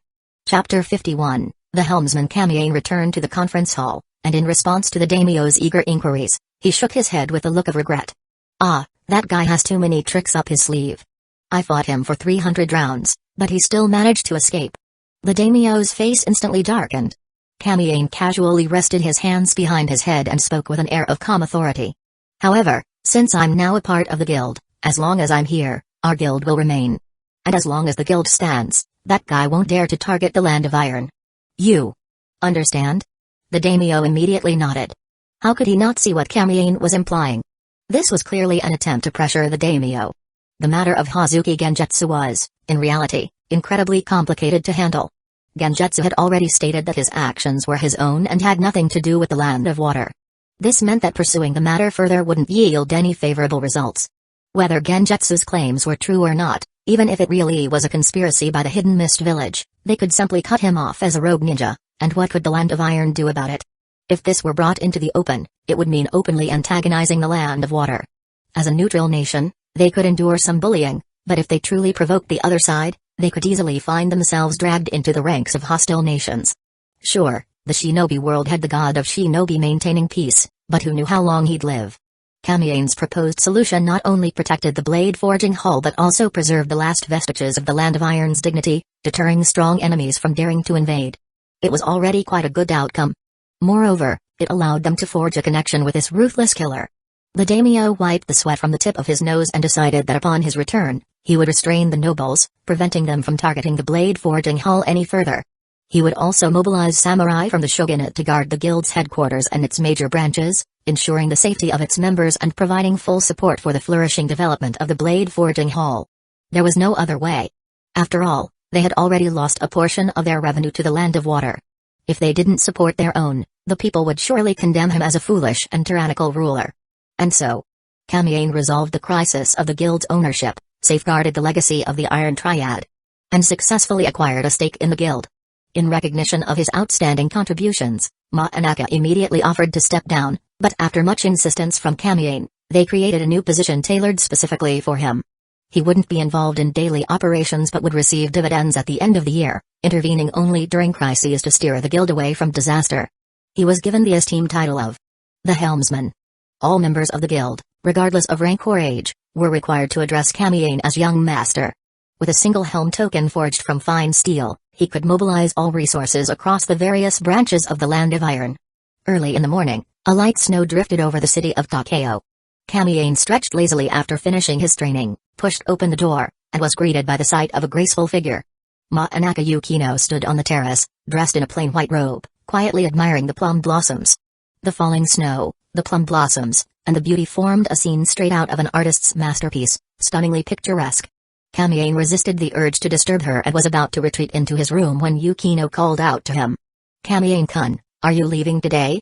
Her gentle voice, even in this cold land, felt like a warm breeze. Kamiyane exhaled, slightly straightened his expression, and turned with a smile. "Yes, I have my own mission to fulfill." If there was one person in the land of iron he least wanted to face, it was the woman before him. He had killed so many, his hands long stained with blood, but he remained forthright and unburdened by guilt. He never felt he owed anyone or had wronged anyone. Yet, whenever he thought of this lonely figure and the look of brokenness in her eyes, he couldn't help but feel uneasy. The reason was simple: he had personally killed her childhood sweetheart. "Don't leave. Stay here." She looked at Kamiyane, her gaze gentle yet distant, speaking softly. "Stay here." Kamiyane turned his head away, avoiding her eyes. Those eyes were like a flame, threatening to burn away the coldness in his heart, leaving only pity and guilt. For the first time in his life, this pure-blooded Uchiha couldn't bring himself to meet someone's gaze. When he didn't respond, Yukino gently removed her veil, revealing her breathtakingly beautiful face. Her eyes were as soft as water, her lips as tender as fresh petals. She whispered. "Kamiyane-kun is like a gust of wind, coming and going in haste. But if you stay here, even the guild will eventually be yours." Kamiyane thought to himself that even if he didn't stay, the guild was already his. Oh, and let's not forget, he had won the martial arts tournament, so technically, even she was his. "Lady Yukino, you jest. Don't you know that the wind is free and unrestrained? Besides..."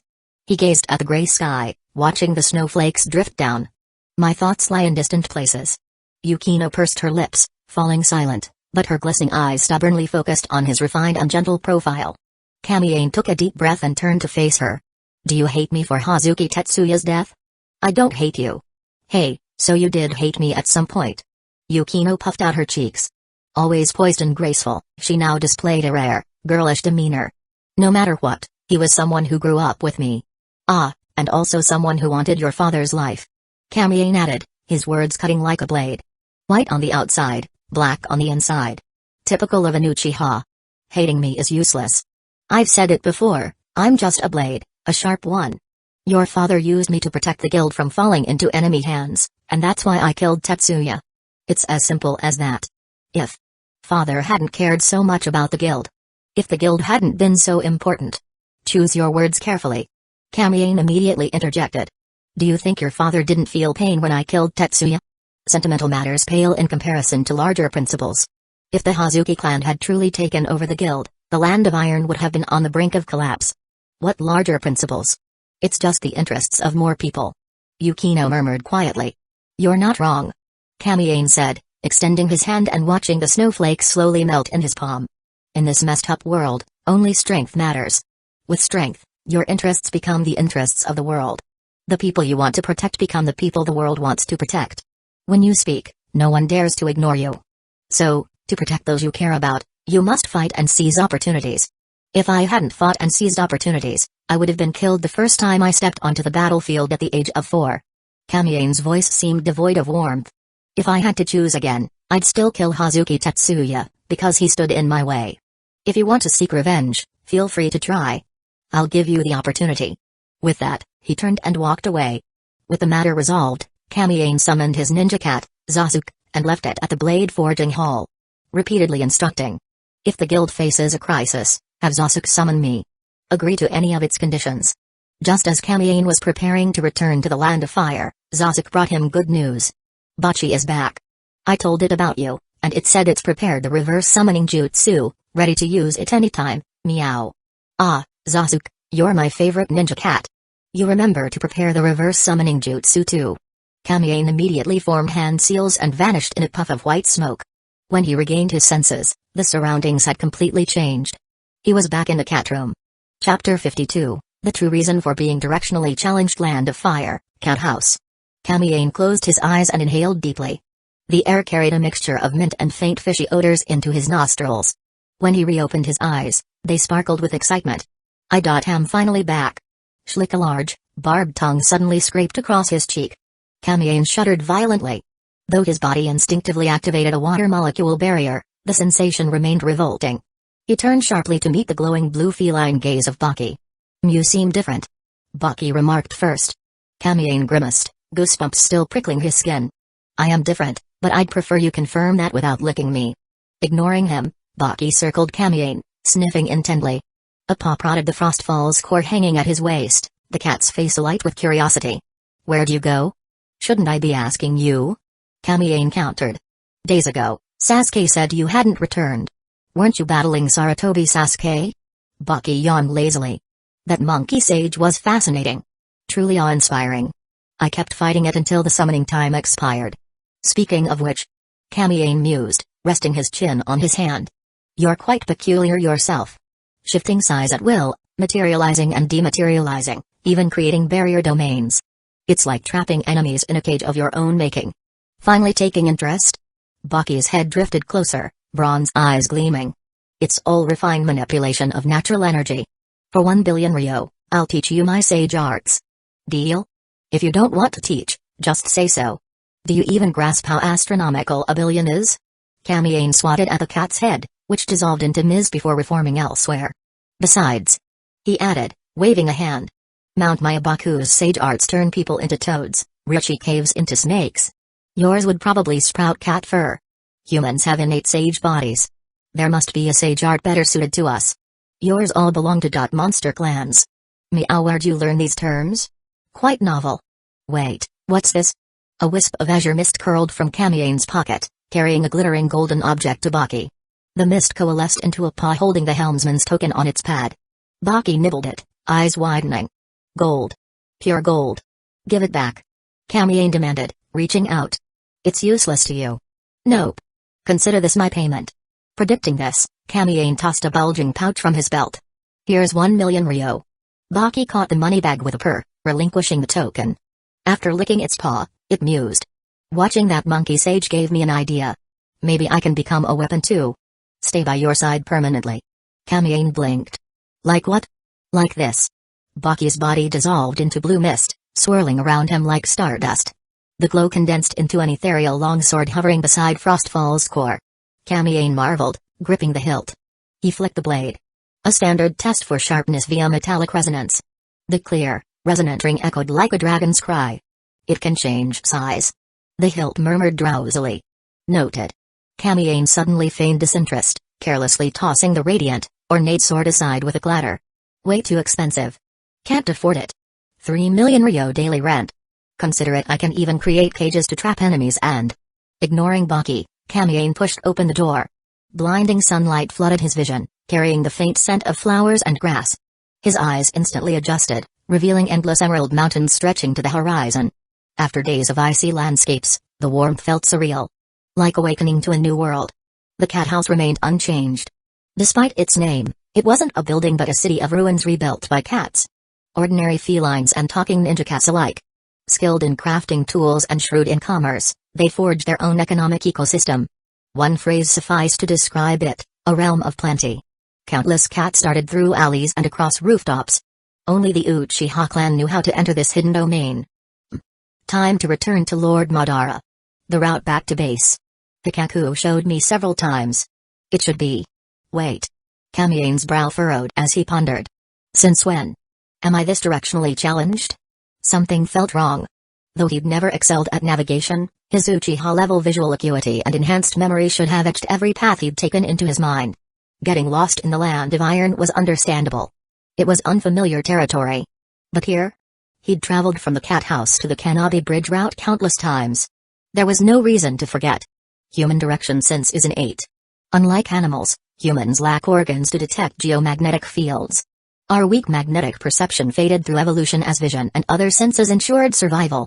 People rely on visual memory to navigate, imagining destinations, surroundings, and routes based on experience. But now, Kamien's mental map had fractured. Instinct screamed south was the correct direction, yet conflicting impulses pulled him east, west, north. Every fragmented memory clashed with his spatial awareness, as if all paths were wrong. Mangekyo. Without hesitation, he activated his Mangekyo Sharingan. The crimson pattern of Mangekyo spun within his eyes. Under its infinite adaptability, he scanned every cell of his body while reconstructing route memories. Anomaly detected. My body's been compromised. External interference has corrupted my spatial memory. Was this magnetic sense? Had his brain evolved geomagnetic perception during an adaptation? He froze, realization striking like lightning. The Flying Thunder God technique. He muttered, clenching his fists. The technique's essence relied on chakra markers for spatial leaps. An undisputed space-time ninjutsu. Yet. Magnetism, Kamiane muttered through gritted teeth.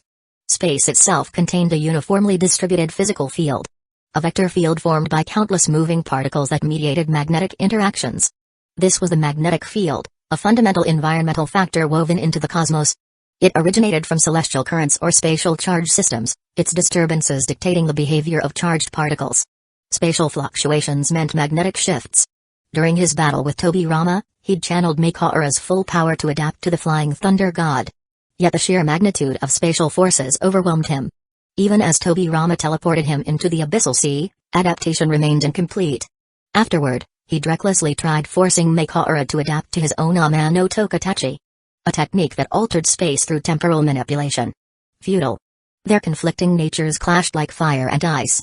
Worse, Amano Tokatachi caused no spatial ripples, leaving Mangekyo's spatial adaptation stagnant. This revealed Mangekyo's limitation. Adapting to universal truths through ninjutsu was glacially slow, if possible at all. Against Flying Thunder God, Mangekyo's solution had been evolving magnetic perception. To detect spatial fluctuations instantly and predict teleportation endpoints. But incomplete adaptation left this nascent sense out of sync with his visual memory, creating cognitive dissonance. Until I fully adapt to Flying Thunder God, my original direction sense and this half-formed magnetic perception will keep interfering, turning me into a lost fool. So that explained why he'd circled endlessly in the Land of Iron. Incomplete adaptations might trigger bizarre side effects. I'll need to monitor this closely. He exhaled deeply, gazing at the horizon. Senju Tobirama. I'm coming for you.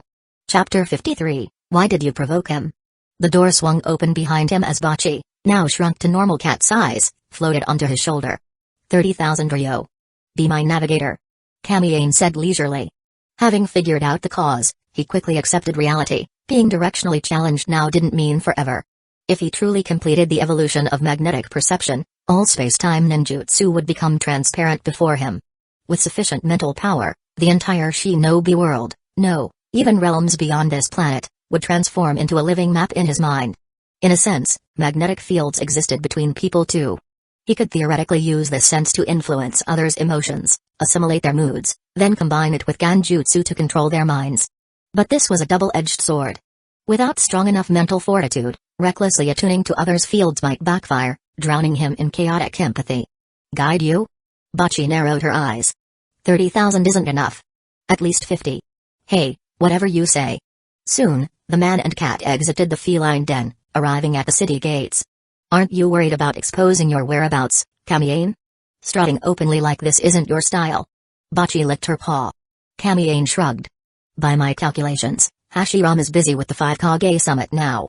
He won't come all this way to educate me. As for Tobirama, his lips curled. I'd welcome his visit. He'd already obtained intel on the Land of Fire through Zizuru, costing thousands of ryo, but reliable. A black and white ninja cat sauntered past Kamiane's feet, stretching shamelessly. Suddenly standing upright, the cat formed hand seals with its front paws and slapped the ground. Summoning jutsu, meow. Poof. White smoke billowed ahead. Kamiane tilted his head, locking eyes with a fresh group of wide-eyed Uchiha. Well, long time no see. His gaze settled on a familiar figure, lips quirking. Little brother. Kagami Uchiha froze. The youth across the street looked hauntingly familiar, refined features, ink-black hair cascading freely. Though his attire had changed, that transcendent aura unmistakably belonged to the person he'd yearned for day and night. This is Kamiane Uchiha.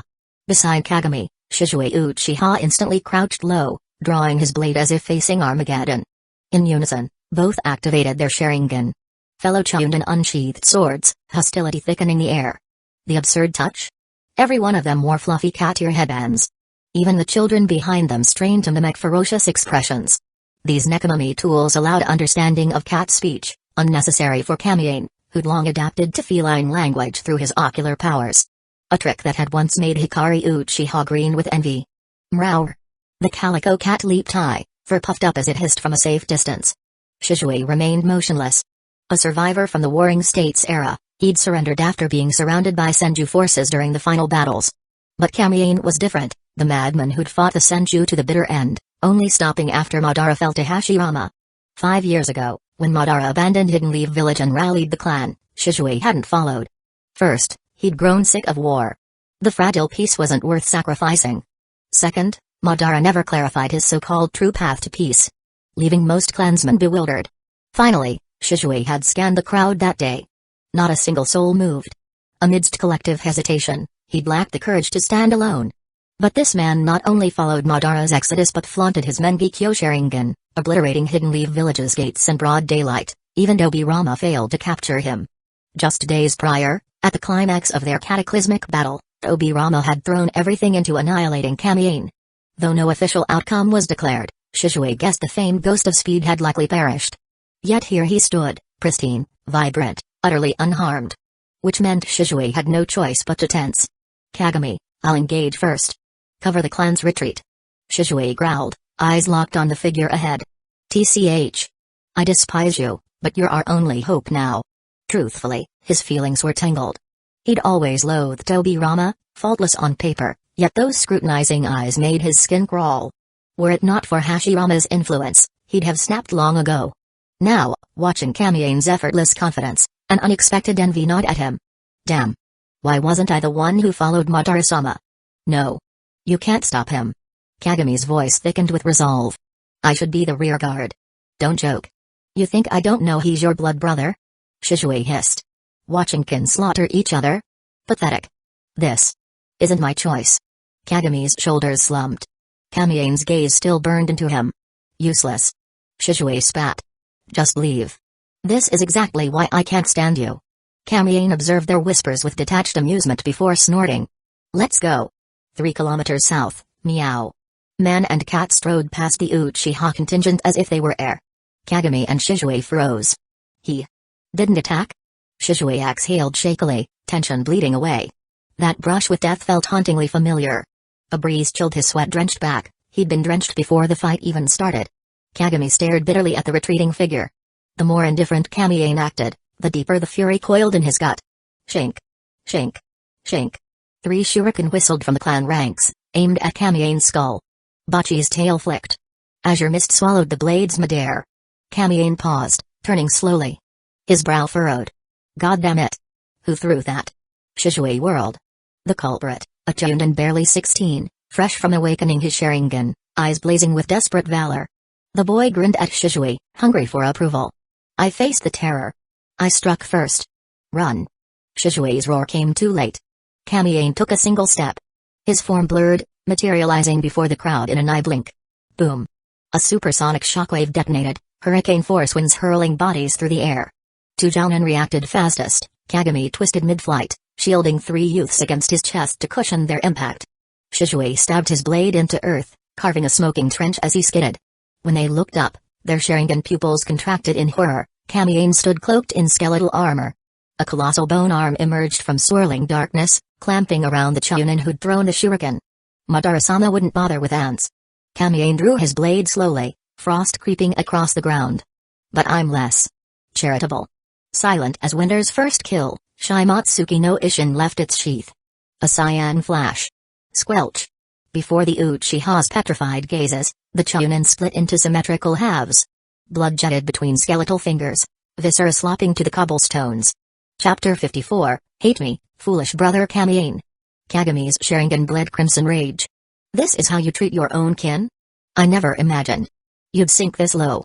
Behind him, young Uchiha huddled like quail chicks in a storm.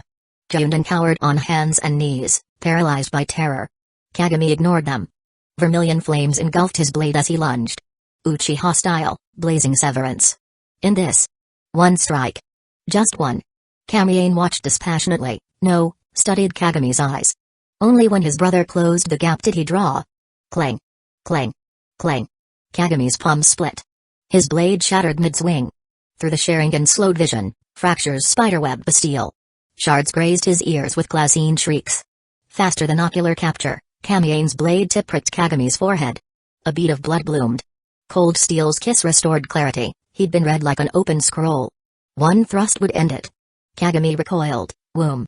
Makora's colossal fist cratered the earth, burying him chest deep. Dust plumed as the bone arm withdrew. Kamiane loomed above, Mangekyo patterns swirling like molten glass. Lo? His laugh chilled the air. You grovel before Hashirama's dog. Lecture me about honor? Kagami spat blood, ribs pulverized yet defiant. You betrayed the clan. Delusional. Kamiane angled Shimatsuki no Ishin. The blade's mirror surface split his visage, one half serene youth, the other a Suzuno demon mask wreathed in slaughter's aura. I am Uchiha's truth. You are shadows. Kagami's Sharingan dilated. No Ganjutsu, yet carnage's weight crushed his spirit. Across the field, Shisui trembled.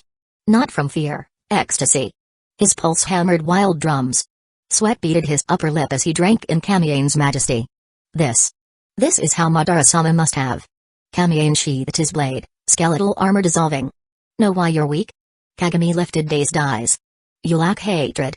Kamiane's voice dropped to winter's edge. Seethe, foolish brother. Your power sleeps behind those borrowed eyes. He turned, calling over his shoulder, tell that Senju lapdog, sharpen his neck. I'll collect it when boredom strikes. With a crouch, he vanished skyward, leaving only blood-stained philosophy hanging heavy in the air. Bang! Kamiane vanished, leaving a shockwave crater. A streak pierced the clouds above, concentric sonic booms rippling behind. Shisui stood frozen until Kagami's labored voice broke through, Shisui. Shisui. He blinked. Ah. Kagami dragged himself from the pit, wincing at shattered ribs. First time. Facing those eyes. Normal to freeze. I wet myself. Back then. What? Kagami slumped against trouble, bitter laughter mixing with blood. Mission. Total failure. In his eyes, despair pooled deep as abyssal waters. Hate. Huh? With Baki's guidance, Kamiane located the Shinobi Bridge. Now, man and cat plummeted from stratospheric heights toward their hidden base. His travel method resembled a ballistics missile, each titanic leap crossing miles in seconds. Won't this wreck the base? Baki clung to his collar, whiskers flattened by gale force winds. Watch. Kamiane exhaled slowly. Chakra geysered from his back, crystallizing into enormous ice blue wings resembling stained glass. Each feather shimmered with precise chakra control. The wings caught air, transforming deadly descent into graceful glide. They touched down softer than autumn leaf.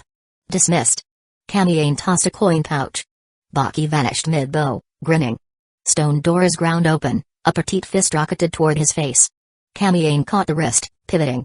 Hikari Uchiha blurred past in whirl of floral perfume. Charming welcome, Hikari. He stepped inside. Whoosh. Her high roundhouse kick aimed at his temple. Kamiane smiled, deflecting the strike with palm to ankle. Making Lord Madara worry. Hikari pressed the attack, jabs at his third eye, palm strikes towards solar plexus, knee thrusts targeting floating ribs. Her hands became twin blurs, after images layering the air. Yet Kamiane moved simpler. Single hand behind his back, the other wove impervious defense. Every strike halted inches from target, impact thuds merging into continuous drum roll. Abruptly, Hikari's eyes widened. She tried recoiling. Too late. Kamiane's hand phased through illusions, seizing her collar. With effortless flick, he launched her across the chamber. Enough. Hikari pirouetted midair, alighting spider-like on ceiling beams. Raven hair cascaded as she glared down. Scared? She taunted, voice honeyed with mockery. Kamiane spread his hands. Using the taijutsu I taught you against me? No shame in losing. Humphrey. I'll defeat you someday. Hikari alighted gracefully, chin tilted defiantly as she avoided his gaze. Sure, sure. Kamiane raised his hands in mock surrender before entering the stone chamber. Lord Madara's condition? Hikari crossed her arms, expression twisting oddly. You too. This mutual trust is absurd. He never doubted your survival. You never questioned his revival. Oh? Kamiane tilted his head. Call it masculine intuition. Hikari's nose wrinkled. Yeah, right. Chapter 55, Three Tsunders. Kamiane pushed open the stone door. Madara Uchiha sat shirtless on a throne-like chair, his torso a canvas of half-healed scars. Crimson flesh pulsed at his sternum like grotesque heartbeat, oozing fresh blood with each throb. Late. Madara's voice rumbled deeper than volcanic strata. Unexpected detour. Kamiane approached, noting the man's haggard edges. Obi-Rama Senju's parting gift sent me Iron Country sightseeing. Got roughed up, but... Hikari wrung a wet towel nearby, making Madara's jaw twitch imperceptibly. Infection prevention, she explained without looking up. Lord Madara's Hashirama cell graft refuses to scar. Open wound needs. Kamiyane blinked. Can't you see he'd rather eat lava than admit needing help? Correct protocol. Madara ground out through locked teeth. Better method. Kamiyane raised a palm. Chakra rippled as airborne moisture coalesced, not water style, but raw atmospheric vapor sculpted into liquid threads. Madara's scarred flesh steamed clean as microscopic water tendrils siphoned away grime. Blood swirled into Kamiyane's palm like crimson comet. Marine adaptation? Madara's Sharingan flickered analytic crimson. Nearly drowned learning it. Kamiyane tossed the blood sphere into a drain. Pain breeds power. Madara leaned back, gaze drifting to ceiling fissures. My chakra networks. Like thousands of tangled yarn balls. Pathetic. Hikari slammed her tray down. We're here. You taught me this. Kamiyane met his mentor's gaze. Endure. Evolve. I await your Sage of Six Paths awakening. Madara's chuckle held rare warmth. Report your travels. So you've been feeding Lord Madara. Carrots? Kamiyane stared at the mountain of orange roots. Hikari's cheeks flushed pink, fingers nodding nervously. V vitamins help healing. People say. Carrot stew. Carrot rice. Carrot sculptures. Kamiyane massaged his temples. Even Hashirama cells can't fix malnutrition. Maintaining his strength requires proper nutrition. He vanished in teleportation jutsu, returning minutes later dragging a boar still steaming from kill freshness. Chakra blades shimmered emerald as Kamiyane butchered the beast with surgical precision. Blood swirled down drains in liquid ribbons. Soon sizzling garlic and ginger perfumed the air. Hikari's Sharingan whirled unconsciously, recording every knife stroke and seasoning pinch. Want lessons? Kamiyane flipped the wok, caramelized pork belly dancing. I don't need domestic skills. She snapped, throat bobbing at the aroma. Madara's nostrils flared where he sat meditating. A traitorous stomach growl echoed through stone corridors. Special grade chakra boar, Kamiyane announced, presenting glazed meat glistening with sauce. Hikari prepared the garnish. Taste tested. The girl licked glossy lips pointedly. Madara's eyelids lifted millimeter by regal millimeter. Unnecessary. Ah, understandable. Kamiyane sighed dramatically. After all, properly cooking chakra-infused meat requires. Hikari caught on, smirk blossoming. Lord Madara's palate might be too delicate. Impudent whelps. Madara snatched the plate. The first bite froze him, caramelized fat dissolving into umami fireworks, Hashirama cells singing in sudden vitality. Chopsticks became blurs. Kamiyane dove into the fray. My protein. Cheaters. Hikari stabbed her fork, laughter bubbling through competitive chewing. In the grease-smeared aftermath, Madara studied sauce-stained fingers. Second helping. Chapter 56, The Hidden Dragon in the Abyss. After the meal, the three gathered to discuss future plans. Carry your weapons close, bide your time. A hidden dragon lurks in the abyss, destined to soar through the 9 heavens when the time comes. Madara murmured, outlining their strategy. Hikari Uchiha tilted her head. But shouldn't we be capturing tailed beasts according to the Moon's Eye plan? Now. Just the two of us attacking Hidden Leaf Village? Kamiyane gave her a meaningful look. Let me break it down. Hidden Leaf Village currently holds 7 tailed beasts. While it's a perfect opportunity, they also have Hashirama Senshu, the 5 Kage, and elite ninja from every major village. Will we win? We'll die. His tone carried absolute certainty. No need to rush capturing tailed beasts. Without the Jado statue, they're useless. Madara interjected. When I awaken divine power, that will be our moment. I agree. Kamiyane raised his hand. So until Lord Madara awakens his power, we're stuck here. Hikari hugged her knees, chin resting on them. Guess we'll lay low during this period. Noticing her gaze, Kamiyane shrugged. No problem here. Though I can't exact revenge on Dobirama Senju yet, vengeance is a dish best served cold. Madara's lone eye crinkled with amusement. You're both in your prime. Confinement in this cramped base isn't ideal. Perhaps we can adjust your departure timeline. Hikari suddenly held a fan and sickle. Kamiyane found a scroll in his hands. Hikari, when you master these weapons completely, that will be your time to leave. Kamiyane, when you comprehend and master this forbidden technique, your rise to fame begins. Madara's gaze swept over them, a rare smile flashing across his features before he relaxed into his seat. Hikari caressed the blazing fan and sickle lovingly. I'll safeguard these until Lord Madara regains his power. Keep them. Madara said casually. Oh really? I've outgrown their need. Kamiyane unrolled his scroll, eyes widening. Izanagi? Madara settled back. My improved version. The clan's original was crude, its activation breeds malicious Shin chakra that distorts the user's mind. My version eliminates that side effect. Kamiyane clutched the scroll like treasure. Unless you're foolish enough to activate it with your right eye. Madara added dryly, making Kamiyane's face darken. Speaking of time. Madara suddenly mused. Hashirama doesn't have many years left. Both turned sharply. Why? Creation rebirth. Madara's voice turned somber. His instant healing technique without hand seals carries a price. Cell division has limits, mortality even the sage of six paths couldn't escape. His apparent immortality actually consumes lifespan, even his wood style draws from vitality. Madara gazed at the stone ceiling. Hashirama stands peerless because none can kill him. Only he can end himself. Our battles drained him profoundly. After awakening, he captured 7 tailed beasts in one go. Using his remaining time for final contributions. A knowing smile surfaced. He wants tailed beasts' destructive power to maintain balance between nations through mutual deterrence. I understand him too well. But he fails to see tailed beasts aren't him. Their nature makes them eternal weapons. In ambitious hands. Madara's voice trailed off ominously. Within 8 to 10 years. A greater war approaches. I have an unconventional proposal. Kamiyane leaned forward. Lord Madara, have you considered forming an organization? Organization? Madara frowned. The Moon's Eye plan is a lonely path. Finding like-minded allies. We don't need shared ideals, just offer desired benefits. People will serve willingly. Naive. Human nature's complexity defies such simplicity. I trust only you two. Kamiyane pressed. Our strength is unmatched, but handling every task ourselves is inefficient. An organization could manage mundane affairs while we strategize, intervening only when crucial. After contemplative silence, Madara nodded. There's wisdom. You'll oversee this. Understood. Madara warned gravely. Remember, the Moon's Eye plan remains our sole truth. Reveal it only as last resort. We 3 are its sole executors. Others. Mere tools. I'll ensure he complies. Hikari teased, shooting Kamiyane a mischievous smile. He retorted sourly. All contingent on us leaving this space first. Thus began their era of quiet preparation. Control wind direction with wind style, fuel with fire style, balance with yin style.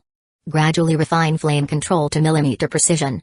Hikari's hands flew through seals. Dark flames swirled around her like spirits, coalescing into a 3-meter black inferno. Mastering my blaze release will let you command Amaterasu freely. Kamiyane instructed. Stop mimicking Lord Madara. The fiery vortex retorted, Hikari's voice softening mid-protest. Don't disperse it yet, I need more practice. Right. Such became their training routine, solitary practice interspersed with sparring, peppering Madara with questions during meals. The Uchiha Patriarch patiently answered all, his vast knowledge as a ninja legend illuminating their paths. Each lesson brought breakthroughs. Tailoring guidance to their styles, for Hikari, Madara emphasized fundamentals, taijutsu, ninjutsu, and obscure but practical techniques Kamiyane had learned 5 years prior. For Kamiyane, he delved into ocular secrets, deepening understanding of Mangekyo Sharingan's workings. The base's routine unfolded thus, a youth poring over scrolls, a girl training relentlessly, and occasionally, if one peeked into the kitchen, apron-clad man perfecting braised pork recipes. Within these dim confines, 3 coexisted, sharing meals, bantering, savoring rare tranquility. Mountains obscure time's passage, cultivation knows no years. 6 years vanished like morning dew. Chapter 57, Emergence Kamiabi Bridge. Got it. Here's your 300 ryo. Meow, feel free to contact me anytime. Meow. In the stone chamber of the base, an approximately 17 or 18-year-old youth waved his hand. The orange cap before him immediately dissolved into white smoke. He stood tall with slender limbs, his skin as fine as porcelain, long black hair shimmering faintly like obsidian. His sharply defined features were accentuated by clear phoenix-like eyes, exuding unparalleled handsomeness. Kamiyane, any news from outside? A young woman emerged from the training room. Her tall figure boasted graceful curves, cascading black hair tied into a high ponytail. Her cool demeanor carried an elegant air, with eyes as clear as autumn water and pupils dark as a lacquer. Faint steam rose from her body as she approached with a towel, clearly having just finished intense training. Ah, nothing particularly important. Just some news. The youth turned around, his gaze calm. Time flies. Hashirama Senju already has a granddaughter. Granddaughter? Not only is Hashirama alive, but he even has a granddaughter now? SHH. Kamiyane immediately raised a finger to his lips, looking serious. This matter isn't that important. Let's keep it between us. Hikari Uchiha tilted her head. So Lord Madara is also old enough to be a grandfather. Kamiyane instantly appeared before Hikari, covering her mouth with his hand. I told you not to let him know, otherwise he'll. Is there a possibility that I already know? A deep voice floated from the kitchen. A middle-aged man with red and white heterochromatic eyes emerged. He wore a dark blue shirt with an apron around his waist, his stature still imposing. Time had left faint marks on his face, but his sharp gaze had grown even more profound. Kamiyane awkwardly released his hand. Hikari also realized her mistake, pretending nonchalance as she looked away. Humphrey. Come eat. The three filed into the stone chamber, gathering around the meal as usual. It should be said that over these years, Madara's culinary skills had improved remarkably, even Kamiyane would give him thumbs up. During these 6 years, the trio hadn't been completely isolated. The ninja cat Toramaru regularly brought intelligence, updates on the world situation, geographical changes, and most importantly, Hidden Leaf Village's developments. Everything from Hashirama and Obirama's movements to landmark events in Hidden Leaf Village. Nothing was omitted. Of course, the information didn't come cheap. Kamiyane footed all the bills. After the 5 Kage Summit, the ninja world indeed entered an unprecedented era of development. The 5 great nations experienced rapid economic growth. Ninjas became household names as hidden villages proliferated. Regardless of country size, the number and overall strength of ninjas became the benchmark for national power. Thanks to the ninja cat's intelligence gathering, the trio knew the tailed beast's distribution by heart. 1 tails remained unchanged in Hidden Sand Village. The aquatic 3 tails and 6 tails went to Hidden Mist Village. Hidden Clouds Village obtained 2 tails and 8 tails. Hidden Stones Village received 4 tails and 5 tails. Unlike the original timeline, Hidden Waterfall Village, not among the 5 great nations, received no tailed beasts. Hidden Leaf Village kept 7 tails. In subsequent years, Hidden Leaf Village repeatedly searched for 9 tails traces. The Senju brothers even personally investigated, but all efforts proved futile. The 9 tails hunt gradually faded away. Hidden Leaf Village would never know that the 9 tails they sought day and night had already been sealed inside someone's body, completely coexisting with its Jinchuriki. And this person was someone they could never imagine in their wildest dreams. The wheel of history rolled forward without pause. Hidden Leaf Village Year 8, Hashirama's wife Mito Uzumaki became the first 7 tails Jinchuriki. 1 year later, the Senju of the forest formally allied with the Uzumaki of the whirlpool. Hidden Eddy Village became Hidden Leaf Village's ally. Since then, Hidden Leaf Village ninja uniforms bore the Uzumaki crest, symbol of their everlasting friendship. Hidden Leaf Village Year 10, Hokage Hashirama Senju survived an assassination attempt by unknown ninja. Unfortunately for the assailant, the mission failed, though the attacker escaped with severe injuries. That same year, Hidden Waterfall Village's leadership was brutally massacred overnight, their hearts ripped out, deaths exceptionally gruesome. Hidden Leaf Village Year 11, to ensure educational stability and talent cultivation efficiency, Tobirama Senju founded the Hidden Leaf Village Academy. Regardless of clan or status, all would receive ninja education. The first graduating class of 36 included Hiruzan Saratobi, Denzo Shimura, Hamura Minakato, Koharu Udatane, and Kagami Uchiha. As for Torafu Akimaki, he died long ago. Hidden Leaf Village Year 12, Tobirama established the Hidden Leaf Village Anbu, full name Hidden Leaf Village Assassination Tactics Special Force, directly answering to the Hokage. This became the first special operations organization among the 5 great nations. His political strategies were widely emulated by other villages. Anbu members were selected from the village's elite ninjas across all clans. Their duties included protecting the Hokage, preventing foreign invasions, reconnaissance missions, and assassinations. By Hidden Leaf Village Year 13, Tsunade was born. You too. 6 years have passed. Still haven't completed your training? Madara suddenly spoke, his tone icy. Hikari silently glanced at Kamiyane across the table but said nothing, though she kicked his knee under the table. Ahem. This disciple's aptitude is lacking. The forbidden technique is too difficult. Kamiyane stammered, glaring at Hikari. His eyes seemed to say, see? You made him angry. Ah.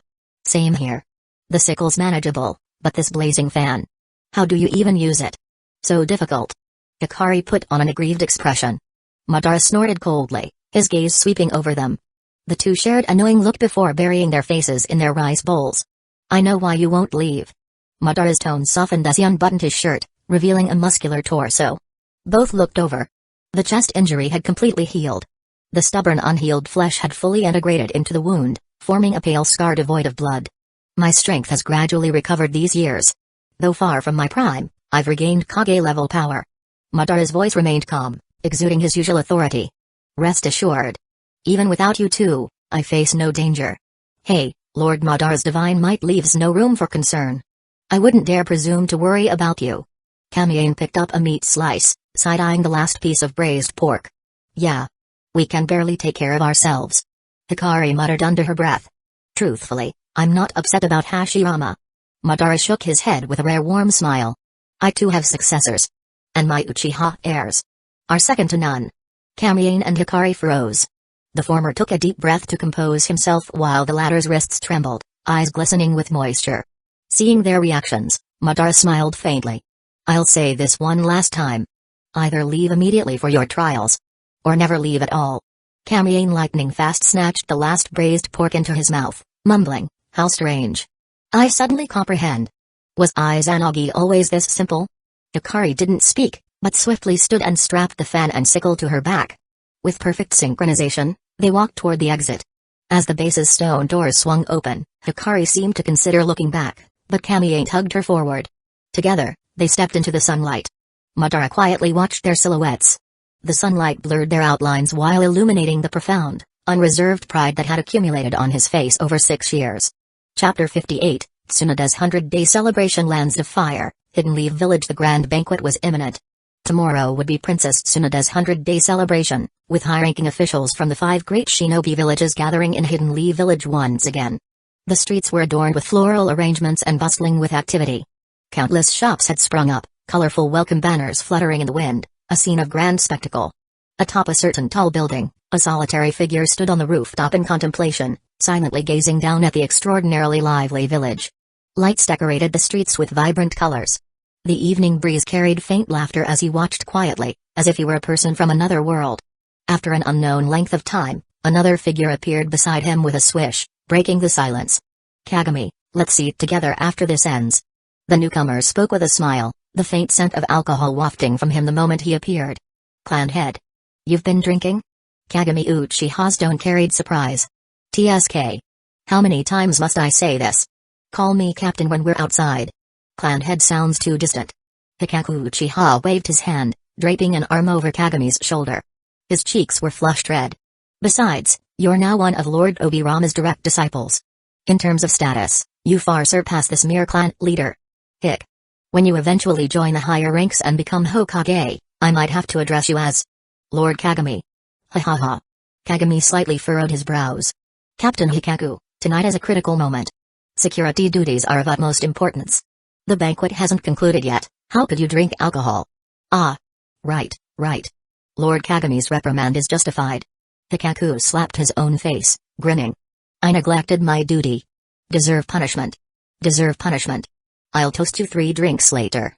Kagami subtly shifted his shoulder forward, creating distance between them. Captain, I appreciate the sentiment, but I wish to be alone afterward. Hikaku paused, sensing Kagami's unusual mood. Kagami, are you angry? Come now, such a festive occasion. I was just joking under the influence. Don't take it to heart. I'm not angry. I simply want to be alone. Kagami shook his head, forcing a strained smile. I'll gather with everyone another time. Alright then. Don't dwell on it. Hikaku patted Kagami's shoulder before leaving, muttering to himself. What's happening today? First Shizue skips the gathering, now even Kagami. After Hikaku left, Kagami flicked his sleeve toward the vacated spot. A wind-style chakra gust dispersed all traces of alcohol.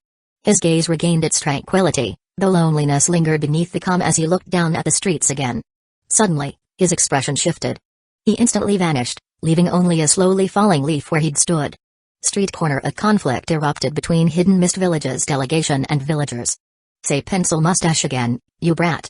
Hazuki Genjutsu clenched his fist, glaring fiercely at a child across the street, cross-shaped veins bulging on his forehead. Behind him, several Hidden Mist Village guards detected his anger and quickly formed a security perimeter, isolating the growing crowd of villagers. Beside Genjutsu, a black-haired man sighed helplessly and pressed a hand on the Mizukage's shoulder. You're the second Mizukage now. Show some dignity. Yuki Sora. Are you taking the brat's side too? Don't you know my lifelong pet peeve?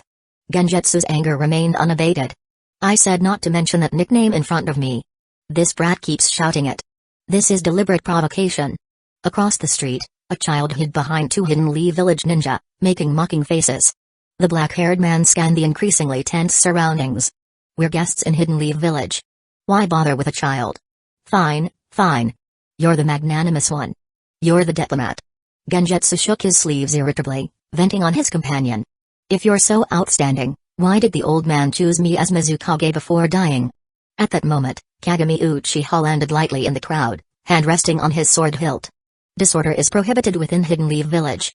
Genjutsu glanced over casually, then froze. His pupils constricted abruptly, face paling as cold sweat streamed down his temples. He instantly retreated dozens of meters, reacting as if facing a mortal enemy. You! Why are you here? He shouted from the distance. Kagami frowned in confusion, baffled by the Mizukage's reaction. Not only him, but the entire Hidden Mist Village delegation appeared perplexed, unsure why their leader was behaving so erratically. Yuki Sora covered his face in embarrassment. The man who stood as Hidden Mist Village's strongest shinobi now trembled before someone with chakra levels below Kage tier. Lord Mizukage, we don't seem to have met before. Kagami ventured cautiously.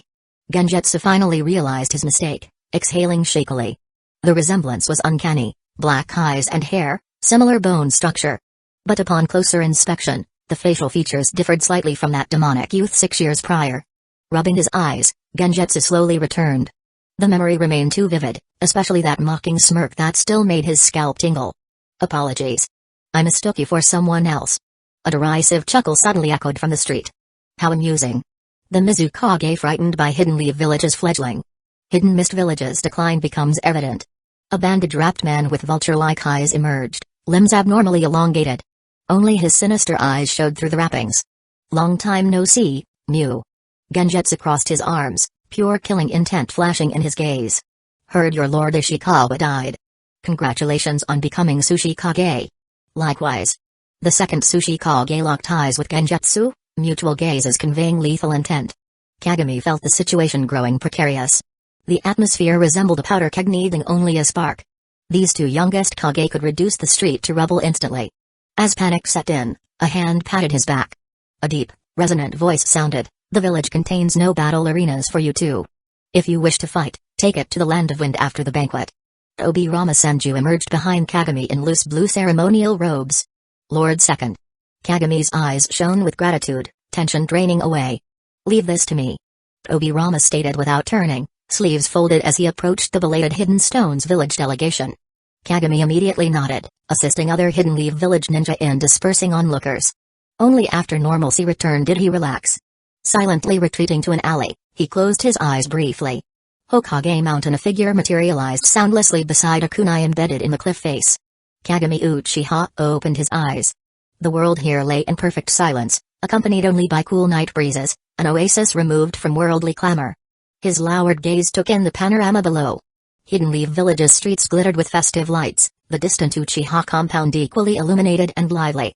Yet he alone stood atop the deserted Hokage monument, silently surveying the village from above. Chapter 59, You've worked hard all these years. Kagami Uchiha sat alone atop the Hokage monument, gazing absently at the village below. A rustle sounded behind him. Before he could fully turn, the faint scent of alcohol reached his nostrils. Clan head? Kagami's surprise carried a hint of guardedness as he furrowed his brows slightly. Why are you here? Knew I'd find you here, Kagami. Hikaku Uchiha waved weakly, his smile tinged with remorse. When I drink, I get carried away. Might have said some harsh things earlier. Don't take it to heart. I'm not that sensitive. Kagami scratched his neck awkwardly under Hikaku's earnest gaze, suddenly flustered. I just prefer quiet sometimes. Hikaku approached. When Kagami moved to rise, the clan head pressed him down gently. Lord. Don't treat me as elder. We're peers, Kagami. With a conspiratorial wink, Hikaku settled beside him. So this is your sanctuary. His gaze swept across moonlit rooftops. Serenity suits you. The clan feast. Kagami's confusion showed. Shouldn't you be there? Feasts exist to bind clansmen. Hikaku's eyes grew distant watching distant Uchiha lanterns. Your clansman too? I. Kagami's throat tightened unexpectedly. Never deserved this position. Hikaku sprawled backward casually. The previous head. Incomparable. My succession was charity. He stared at constellations. Flawed leader. Miss clues. But your pain. You can share. Kagami bit his lip, silence stretching. You're lonely. Kagami's denial came sharp. Absurd. I've comrades. Mentors. Brothers in arms. Brothers? Hikaku's chuckle held knives. Years as head taught me every outcast. Your textbook. My lord, I never. Stammering again. Hikaku's hand gripped his shoulder. Your brother. Madara's desertion festers? Betrayal. Kagami whispered. Semantics. Does it consume you? Every night. The confession tore free. That massacre. Had I acted faster? You hold guilt? Kagami's fingers dug into rock. The blood's on me. Can't face clan or village properly. Hikaku studied him until constellations shifted. If I slaughtered Kamiane before you, would peace come? My lord. Kagami clutched Hikaku's sleeve. He's Kage level. 6 years growth. Hypothetical. Hikaku raised calming palms. Would his death heal you? Kagami straightened. He's family. If execution's inevitable. Steel entered his voice. Take my life instead. The original sin was mine.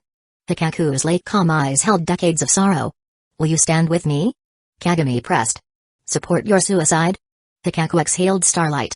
Understood. Disappointment colored Kagami's whisper. You think me foolish? Hikaku rose silently before answering. Never anticipated. This depth in you. Kagami lowered his head listlessly. Do you think my ideas are naive, clan head? No. Contrary to expectations, Hikaku suddenly stood and embraced him, whispering softly. You've suffered greatly these years. Kagami's mind went completely blank. While he remained stunned, Hikaku patted his buttocks and stood up, laughing awkwardly. Ah, got a bit too sentimental there. The night grows colder. You should return early. Tomorrow's banquet is the main event. Watching him leave, Kagami gazed at the still bustling Hidden Leaf village, an unconscious smile tugging at his lips. After opening his heart, that vast, lonely feeling spanning heaven and earth had actually diminished considerably. The next day, the evening banquet commenced as scheduled. Inside the Hokage building. The dining hall was already packed. Burgundy ceilings, flower-adorned walls, and luxurious carpets shimmered under lights that flowed with hues between fresh blood and roses. The long table overflowed with people and activity. Sumptuous dishes were arrayed in neat splendor, their rich aromas and steaming heat filling the air. Not only the Kage from the other 4 great villages, but their personal guards had also been invited to the table. First, I sincerely thank everyone for attending Tsunoda's 100-day celebration. If the 5 great nations could always maintain this. Hashirama Senshu.